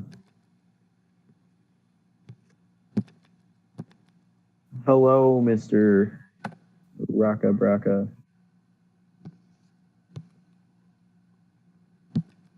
What do you think we should do now?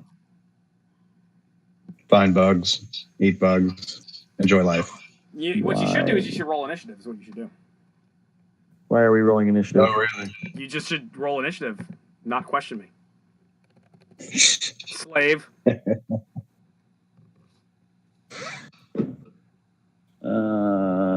27. Let me go to True Rand. You rolled a 27? Yep. Okay, hang on. Flutterbudgets is a 27. These fuckers have a 19. It's 15 plus my alert feat. Dexterity.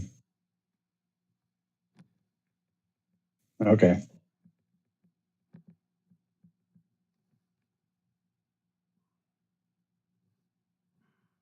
Animal has a 5.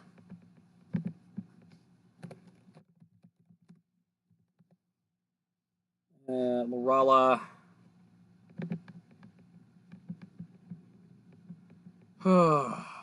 Old grave man ain't what she used to be. Oh, did I get rid of her character sheet? God damn it. Oh, why? Unprepared DM is unprepared. Didn't know the base price of Onyx. I'm sorry. I'm sorry. Title of the video: Know your market values Get fucked. She rolled a 13. All right. Anyway. and be prepared. Don't you quote Scar to me. Be prepared. Alistar has a 16.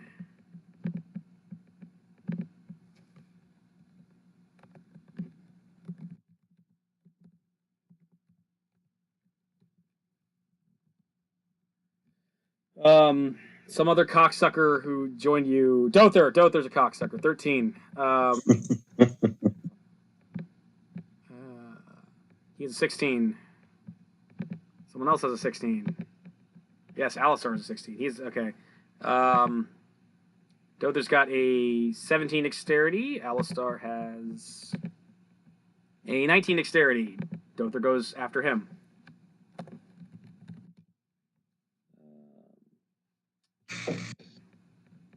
Rolls an 11 and for a total of something.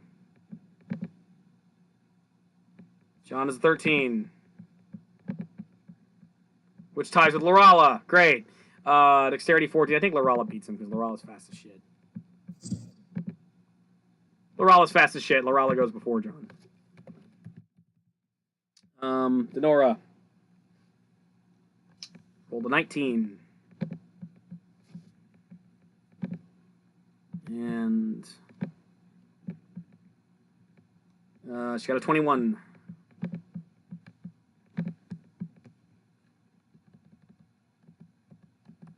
Okay. Ah, shit.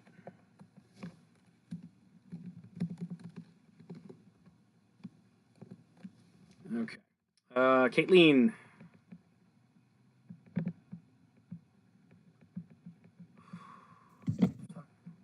Where to put Caitlin? Did I get rid of her too?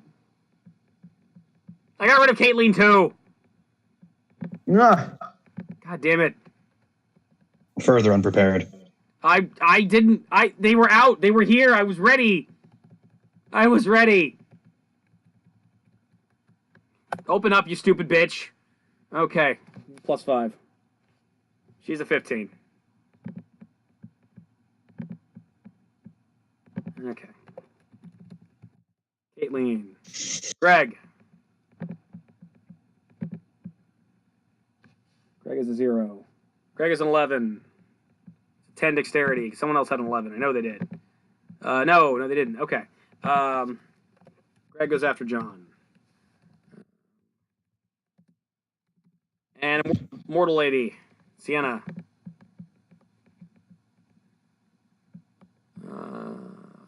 +2. 11. Fuck. 15. All right. What's Greg's again? What's Greg's dexterity? She's a 15 dexterity. Greg is as a 10. Okay. Sienna goes before Greg.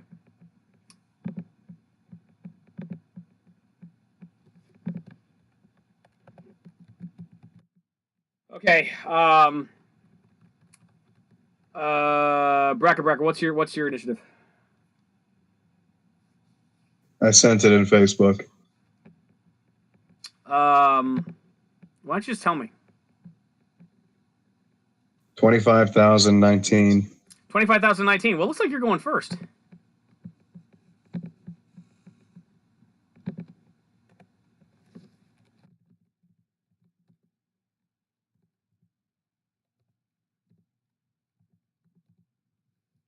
Okay. What are you gonna do? What do we do? What I have to see what's around, I guess. You sense that in the shredded plaster that there's evil in this room. A terrible evil. Something happens. Something horrible. Suddenly, something shifts and moves and rises up, and a cute little mouse pops its head out of some of the plaster. No. I am not reenacting the killer rabbit scene from Monty Python's Search for the Holy Grail with the mouse. It does have pretty big teeth on it, but no. It looks at you and then it shoots back into the plaster and hides. Wait, I'm gonna get that fucker. You get the fucker? No. It's underneath this. Now it's tucked under some heavy pieces of plaster that you might not be able to lift. They look like they're weigh like 20 tons or something like that. Made at 20 tons. I dig through it. You start digging through it to get the rat. Yes. Oh, his whole family's down there. You got him. But there's a bunch of them. You want to get some more? No. Oh yes, this is going to be an apocalypse. No. Okay. You start eating the rat, and they're delicious. And Flutterbudgets, what are you? Oh yes. What would Flutterbudgets do? You see the kobold is eating rats. WWFD.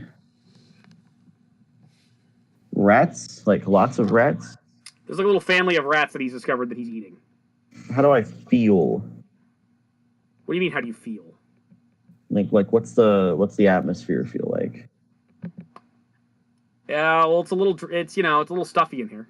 I mean, it's a crypt. I'm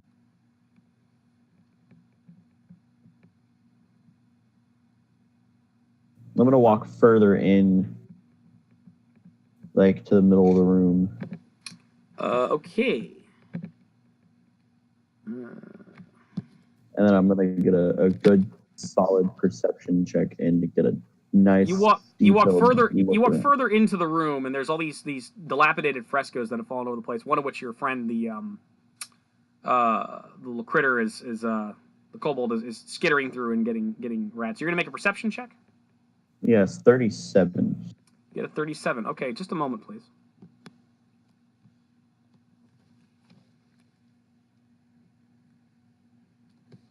Yeah, there's two monsters lying in wait for you underneath these frescoes. Do they notice me? Oh, they notice you, but basically you know they're down there, and you will not be surprised when they attack. But unfortunately, that's all you can do. Down? Like there's a hole? They're right underneath you. They're underneath the frescoes.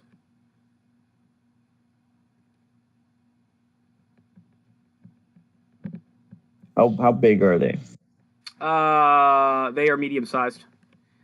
Meanwhile, so they were hiding underneath the rubble. They're hiding underneath the rubble. Meanwhile, Denora suddenly pulls out her mace and says, "We're not alone. There are two undead in here, and they're not a vampire friend." Suddenly, two monstrous creatures hurl up out of the frescoes. Ragged, withered, and yammering with a lunatic glee, this humanoid creature has eyes that seem to give off a green glow. Its smile is jagged with overlarge and pointed slabs of grinding bone, while its hands are heavy with yellowed foul claws. Give a little further description. This thing is decayed pretty badly. It's got kind of It looks like it had some kind of wrappings that were kind of holding its body, like were kind of almost like mummy wrappings, but it's underneath you got their big green glowing eyes. There's rows and rows of nasty teeth, and it looks like half of its face has been kind of ripped or melted off. It almost looks like its neck has been sewn back onto place, and now underneath that, the skin looks relatively fine for a dead guy and a dead girl, but it has those massive, nasty-looking claws that are coming out. And since you are the closest Flutterbudgets, they are going to take a swipe at you. The first one is going to attack with its 2 claws and its bite. And what else can these fuckers do? And they're hitting against my regular AC, right? I believe so. Okay. Ooh, I can do that.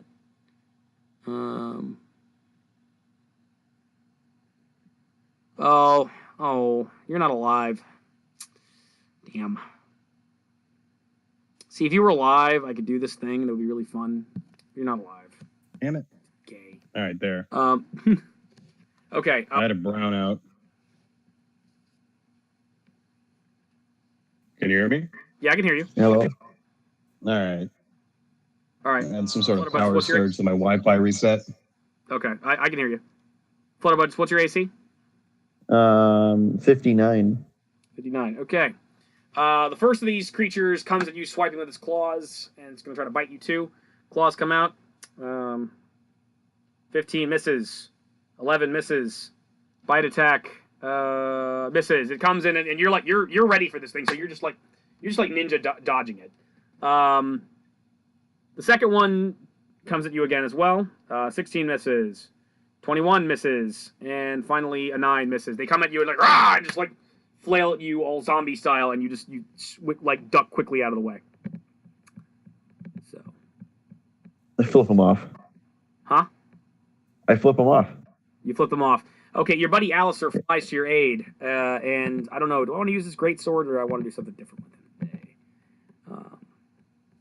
Last time he killed someone was that tree, which is pretty awesome. But let's see. He's got Holy Smite. How does Holy Smite work again? Get the SRD. Crits. No, doesn't crit. Does double damage to undead? I think so. Holy shnikes. Holy Smite. 3.5 SRD. You draw down holy power to smite your enemies. Only evil and neutral creatures are harmed by the spell. Good creatures are unaffected. That deals 1d8 points of damage per 2 caster levels. Maxes out at 5d8 to each evil creature in the area, or 1d6 points of damage per cast level. Max 10d6 to an evil outsider, and causes it to become blinded for 1 round. A successful will saving throw reduces damage to half and negates the blinded effect. All right, so it blinds them, and it does 4, 5, 6, and it's a fortitude save. Did it say? No, it's a will save. This spell also deals only half damage to creatures who are neither good nor evil, and they are not blinded. Okay, it flies up. So it's a will that would save hurt is you. what it is. That would hurt you, so he doesn't want to do that. So Yeah, because I'm not good. you're neutral. Yeah. If I save on a will save, I can reduce the damage to you're 1/4. Dick. Blade barrier.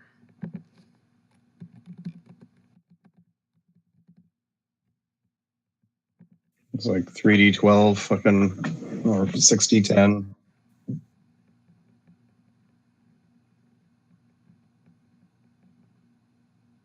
Yeah, it's basically he stretches out his hands and summons forth a blade barrier in the direct vicinity of the 2 undead creatures that have appeared in front of you, and massive spinning blades appear out of nowhere and start cutting them to pieces. So they need to make a reflex save for half damage. It's caster level, so this is a 6, so it's a spell level plus my caster level, right? Which I think would just be his hit dice in his case. That'd be a 21. So reflex save would be an 18.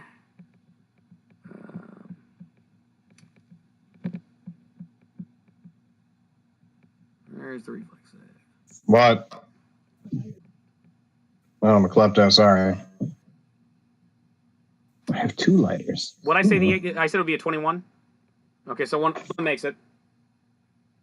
And the other one crit fails, so he doesn't make it. So let's see. Does he take critical damage? I don't think that's going to even really be an issue because they're not that.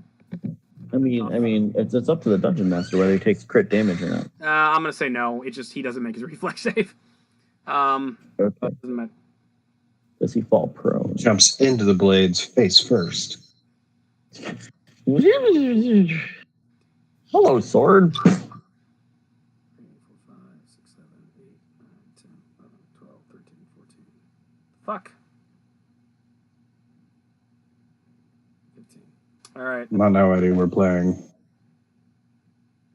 Even with the half damage that the one made, they get scissored to pieces. 52 damage. Half of 52 is like 26. So yeah, they did. Oh wait, they both died? Yeah, Alistair summons forth a blade barrier right on where they're standing, and these magic holy blades pop from out of nowhere and slice them to ribbons. And the 2 creatures are now dead. They're chopped to pieces. And oh, no fun. I didn't get to blow them up.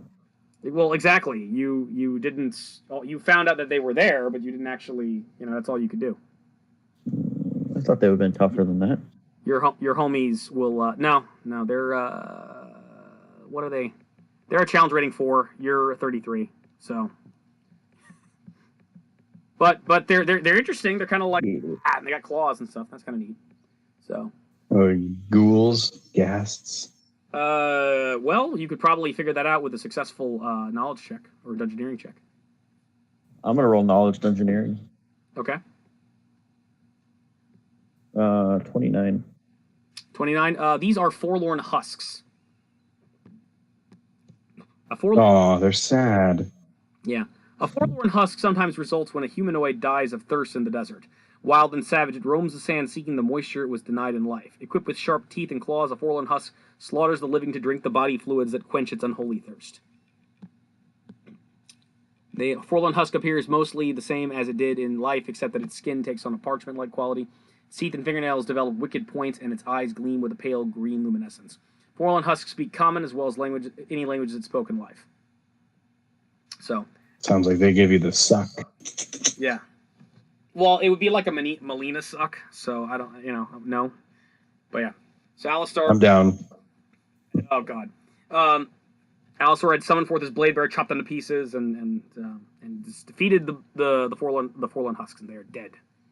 And it's like there's definitely a lot of undead running around this tomb. Interesting. We definitely appear to be ready for it. So okay. Do you declare combat over? Are the rats gone? There's the smallest, youngest of the rats is looked as you've eaten its family.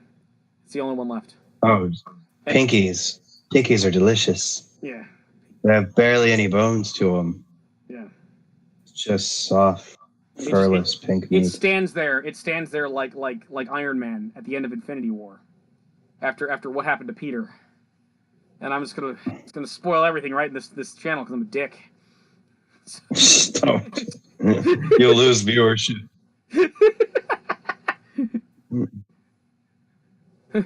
I've seen it twice. It ain't gonna do nothing to me. Mr. Mouse Stark, I don't feel so good. What's wrong? Please help me, Mr. Stark. I don't want to go. I don't want to go. You're right about to eat the mouse and it regenerates into Matt Smith. I'm assuming you. Okay, all right. So, what are you guys gonna do? I want to look around the room more and figure out what's going on. For a while longer, if there's any more mice. There are some scarabs, and they're real, unlike the other scarabs. Ooh, I'll eat those. But there appears to be a whole bunch of them underneath this really big, heavy pillar. I don't think you could ever possibly lift it up. So. You don't think that I could lift something? No. Can I dig through it? Huh? Can I dig through it? Yeah, I mean, well, I don't know. I mean, what do you think? You think it's too heavy for you? Has it got to move through stone? I don't know. I mean, you could try moving it over, flipping it up. I mean, if you were really strong, you could probably just pick it over your head. If you were Flutterbudget strong. No, I'll just move through stone. You're gonna move through stone? Yeah. Okay, so you phase through the rock, and you are now face to face with delicious scarabs. Oh, great.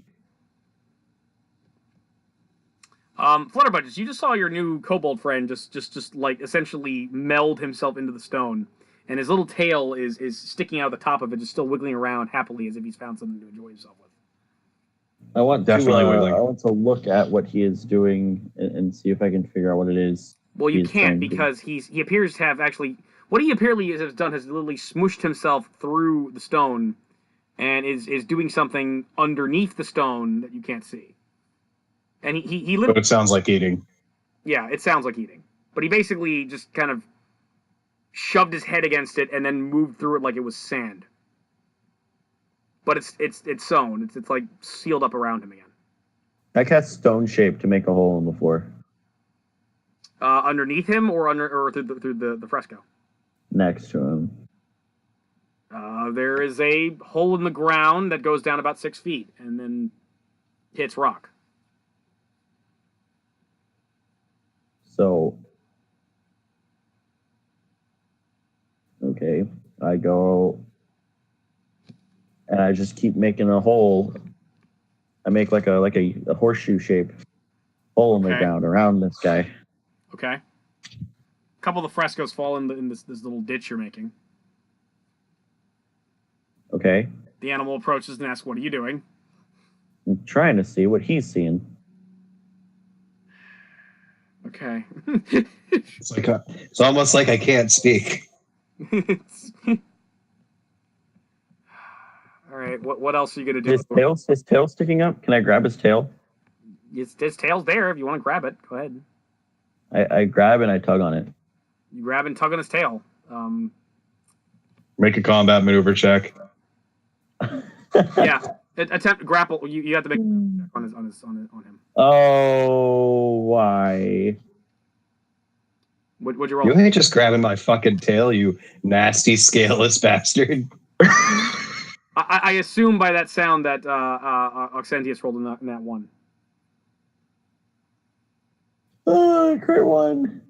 Yeah, You crit one. You reach out for the tail, and you're like, and you miss, and you're like, why bother?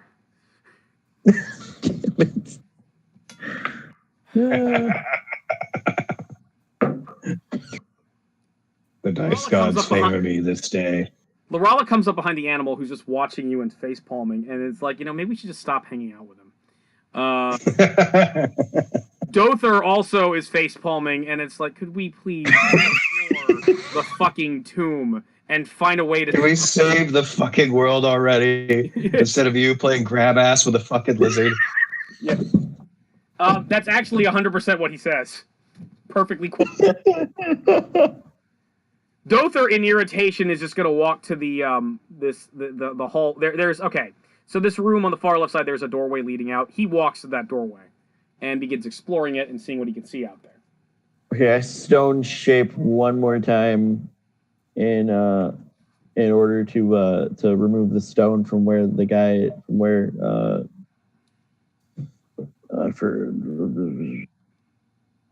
I have a name. Brakka Brakka. Brakka. You remove the stone around him, and he's happily eating scarabs and other bugs and creatures and like scorpions that have hidden themselves underneath the rock. Okay, they've hidden themselves. There's not another thing there, is there? No, there's nothing there. It's just bugs, man. Hallway here. You gotta eat in peace. You gotta be a nosy Nancy and always check in on what the fuck I'm doing. You're doing some strange shit, man. Maybe we should explore it. I'm gonna go over here. I'm gonna split the party. I'll probably die. You always die. Lorella's like, I'm not helping a drow. Lorella's like, I'm not helping an elf. Fuck that. Let's go. One less high elf in the world. John's like, that's mean. John goes through the hallway to go check on Dother. Let's go. All right, so you go through the hallway, finally. Yes. All right. The doorway goes out to your left, and then immediately goes around a corner. And you can hear Dother from there. If you go around the corner, it goes all the way to the end of the hallway, and there's a doorway to your right, and there's another hallway to your left. So is Dother continuing on without us? Yeah, he's just walking ahead of you a little ways. He seems unperturbed. I'll just follow Dother. You follow Dother. Okay, you guys approach to the doorway. The doorway leads into a little small hallway. Excuse me. I'm only going to leave when all the bugs are gone. Yeah. And the other hallway. I leave him. The other hallway to your left appears to be the exact same hallway you just previously left that led into this little area. And at the far end of it looks like there's another doorway.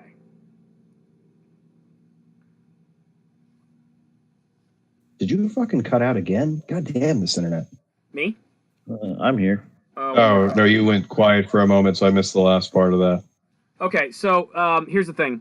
You guys go to the end of the hallway. On the right, there's a doorway that leads into a smaller hallway that goes backwards. And it looks like it's going... There's another doorway to the left of that. And then to your left, there's the hallway that you previously came from. And at the far end of it, there appears to be another doorway. However, you also notice that there are 4 troll skeletons wandering around in this area. And you need to roll initiative again. I'm still following Dother. There are 4 troll skeletons. You need to roll initiative.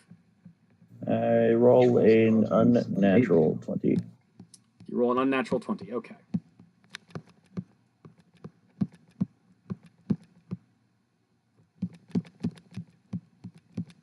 $225, I think.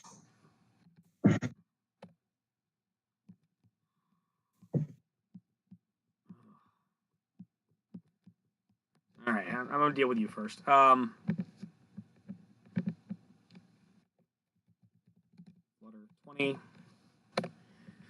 Okay. Remember how hard it was to find skeletons last time? It was fucking ridiculous. Find skeletons? It didn't pop out to me in the fucking table of contents. It was a pain in the ass.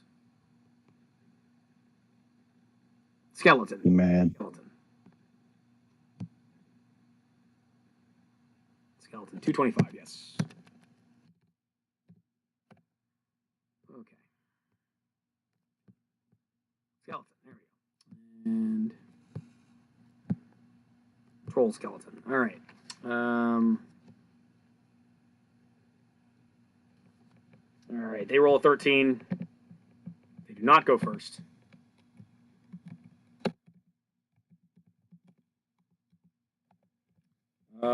Here we go again. The circus. Animals got a 10.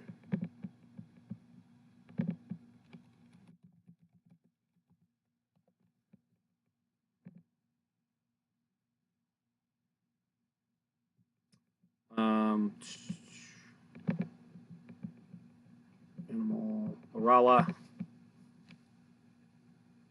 Orala's got a 14.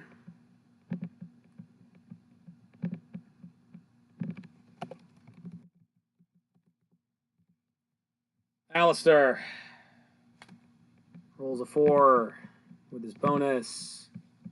Something. 12. Rolls a 12.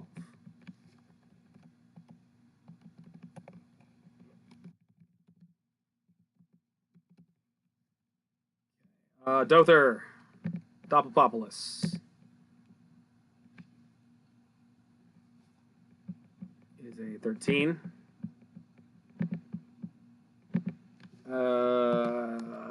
And his dexterity, he tied with the skeletons, actually. 17 versus... The fuck are these guys? Tell jokes. This takes me forever. I'm sorry. We're waiting on We're you. gonna have to I start hate grouping you. them. Making me feel bad. Dother be faster than skeletons. Okay, good.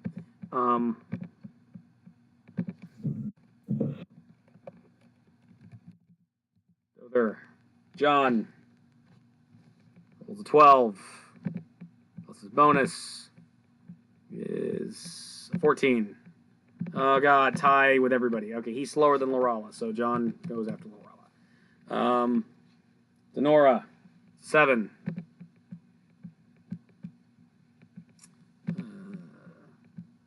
Rolls a 9 in total. Okay. I suppose I finally returned to the party having gotten stuffed on bugs. Yes. I bug the scaled one. Kathleen rolls a 6 plus her initiative modifier. Okay, she rolls an 11.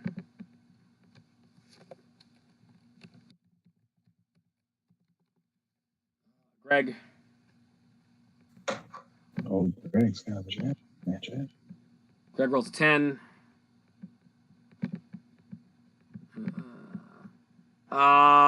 Which is the same as the animal. $10 the animal's faster than him.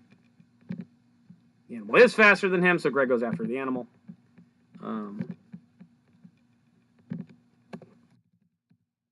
Immortal Lady rolls an 11.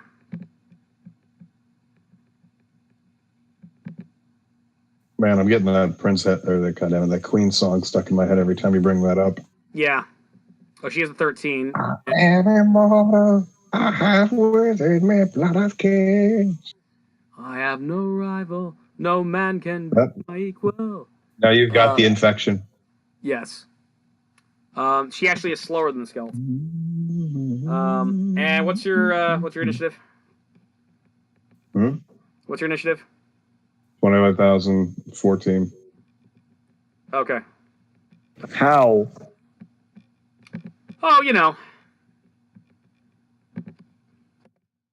How do you have an initiative that high?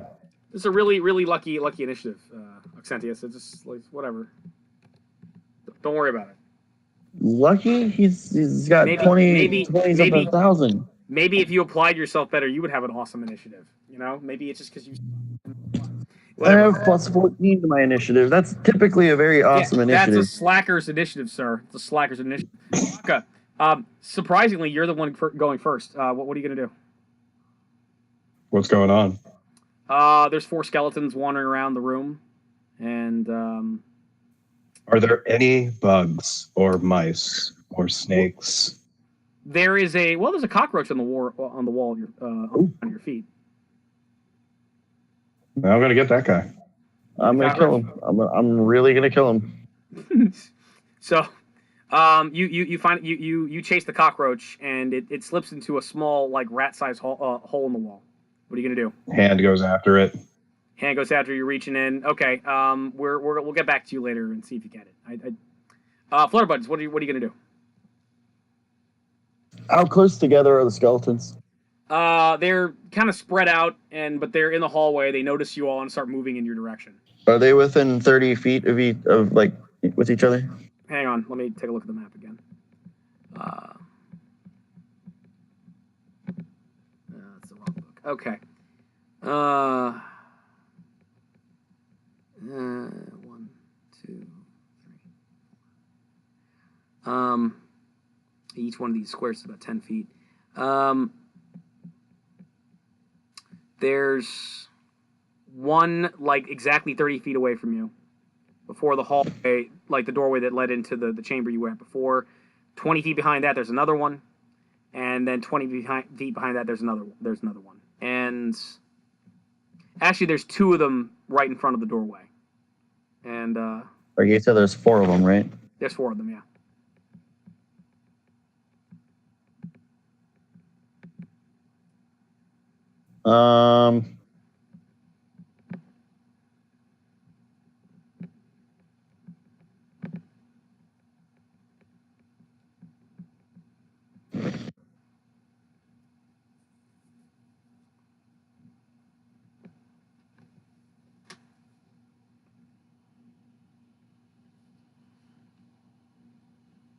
Ooh, okay. Probably should have just had them right on top of you, but I mean, we're in a hallway. It's like in order to space them out, they'd have to be more sensibly placed.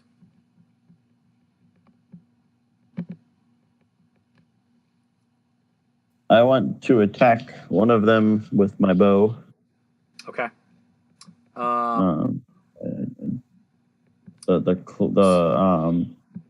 second closest one. Second closest. Well, there are two of them that are kind of tied with each other.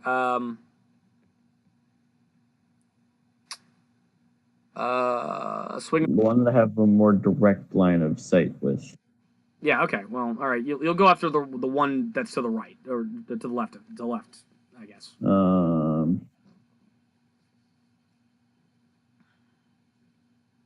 33. 33. That hits.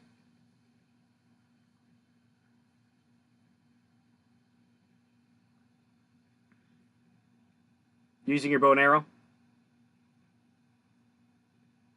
Yes. Okay. Does it deal cold damage? It deals cold and fire. Okay. The 2 fire, 5 cold damage is not going to affect it. Okay.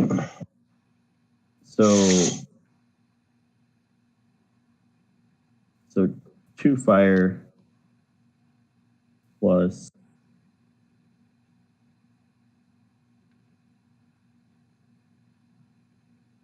plus 24 damage. Where's the 24 coming from? Is the 24 just like standard damage? Yeah. Okay, so 24 regular damage plus 2 fire. Okay, so you dealt 19 damage to it. It stabs into it, and it's annoyed, but it's still standing. I attack it for my second attack. Okay. I release another arrow at it. Mm-hmm.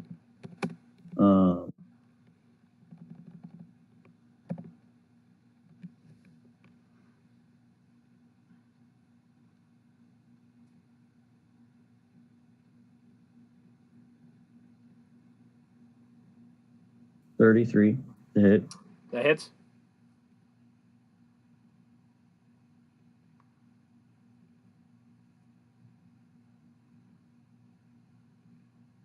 Uh, 20 base damage. 20 damage? 20 base. And Okay. then that's going to be another 4 damage from fire. Okay, you deal...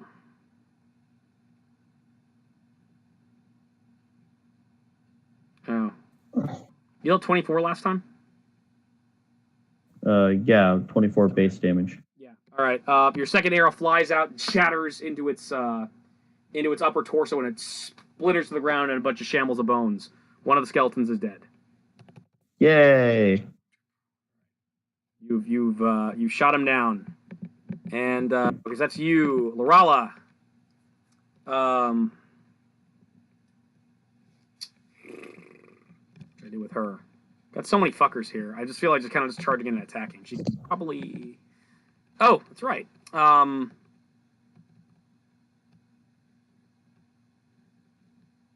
She extends her arm, her extra limbs, and she skitters up to the skeleton standing next to it and swings with her scimitar. She can only make one attack this move.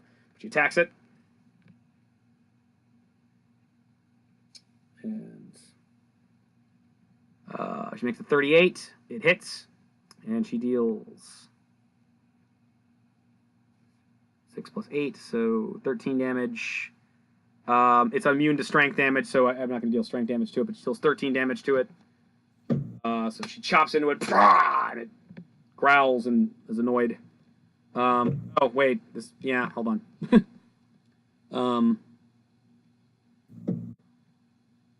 Yeah, she actually only deals 8 damage to it, unfortunately. But it definitely looks annoyed at her. So she attacks it, it's like, growls at it. John runs up to her side and gives it a little his flail. Gives it the business.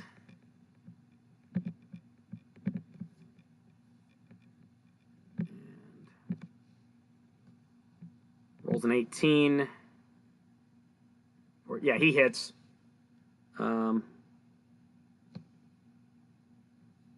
Deals 23 damage. It's reduced, so in total it takes about 18 damage.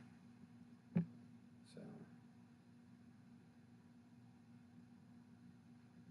Oh, that's a bludgeoning weapon. Never mind. He takes the full 23. So he smacks the shit out of it and loses one of its arms, and it's not happy.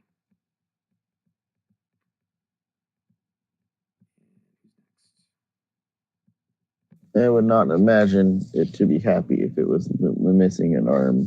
Yeah.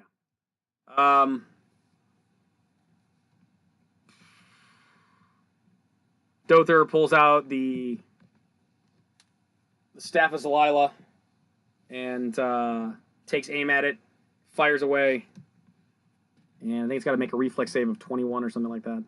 No, opposed will save. And it's got a shitty will. I know that. Yeah, it's got a +5. Oh, 23.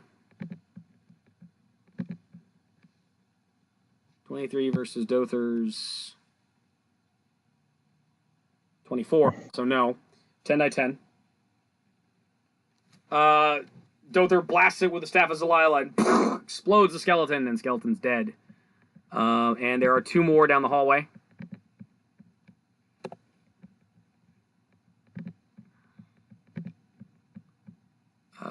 Okay. So the 2 skeletons charge Lorala and John since they are the closest. So they charge, swing with their claws. That's all they can do. +8. First one's a 24 at Lorala.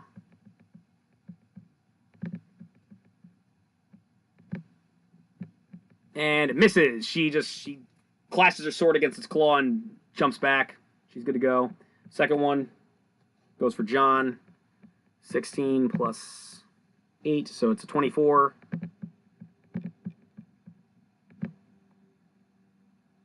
Which exactly hits John's AC. And so it slashes him. He's a tough motherfucker, so he takes 8 damage. He's at 375. And that is the skeleton's move. And Sienna. Not sure what to do, but she just kind of looks on anxiously and draws her sword in case she needs it, and is going to hold her action. If she looks like she's going to hold her action, if she feels like one of these people is about to die or is going to be gravely injured, she's going to move in and charge an attack. But that's all she's going to do for now. Alistair.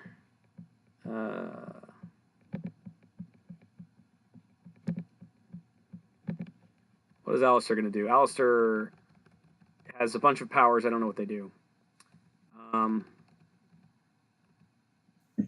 He's got Flame Strike. I'm going to cast Flame Strike on the skeleton that's attacking Lorala.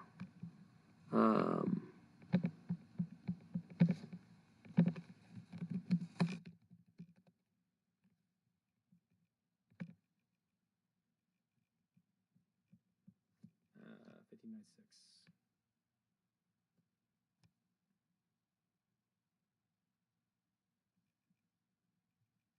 All right, it's a cylinder. It's a 10-foot cylinder. So I can actually get both of them. So it deals 60 damage, I think. And yeah, it calls down a flame strike. Boom! Engulfs the 2 skeletons in fire, blasts them to pieces, and the skeletons are dead. Yay! Da da da da da da da da. So we're done.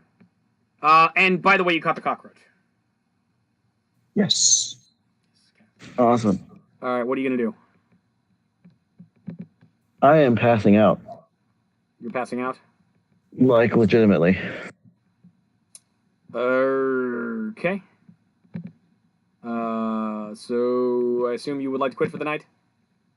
Yeah, I would. Okay. All right, so you're in this hallway. And again, to your right is this hallway that leads into this little mini hallway, and then down the way is this long hallway, and it's partially it's where you came from before, and it leads into another little chamber. And I guess you all can take a rest for a minute.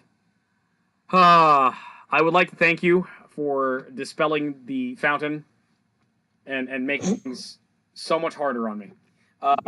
And yourselves in the long run, but I'll let you figure that out later. So, yeah, that's this party in a nutshell. So, what do you guys think before we go? Debriefing.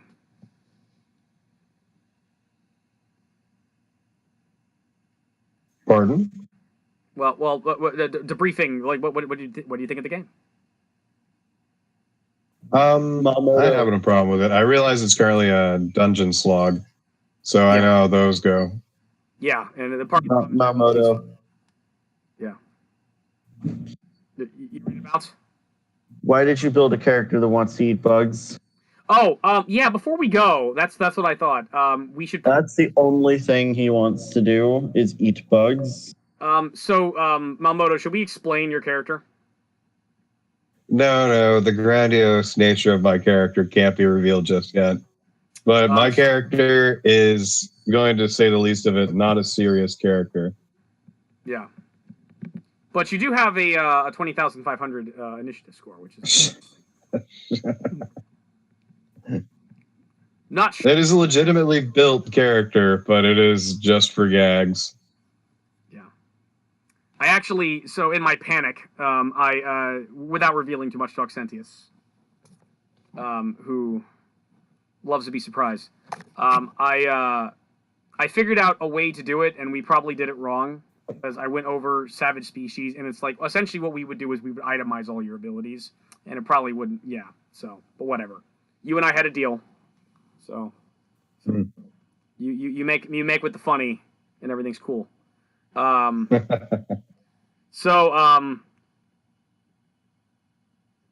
yes, they have encountered a strange new companion who. Are you a boy? A curious kobold with obsession with eating bugs. The tomb appears to be filled with horrible undead. But what has happened here? What was the nature of that mysterious fountain? And could they possibly find a way, an answer here to all that is going wrong with the world? Tune in next time for The Metal Chronicle. I don't know what I'm doing. I don't have. Give me an outro. Auxentius is signing off. Say something funny. In we gotta end beautiful this. San Diego. I can't end like this. We gotta do something bad. Like, say something badass to leave. This is Auxentius signing off in beautiful sunny San Diego. Yeah, that's gay. I don't like that. Where the Mexican food is amazing. Let's all just say vaginas. So vaginas is a good way to sign off. Let's vaginas. What? Vaginas is not a good closing. It's a good opening. It's not a very good closing at all. All right. Boobs. Boobs. Okay, good. Next time there will be Boobs. Next time there will be boobs. Okay.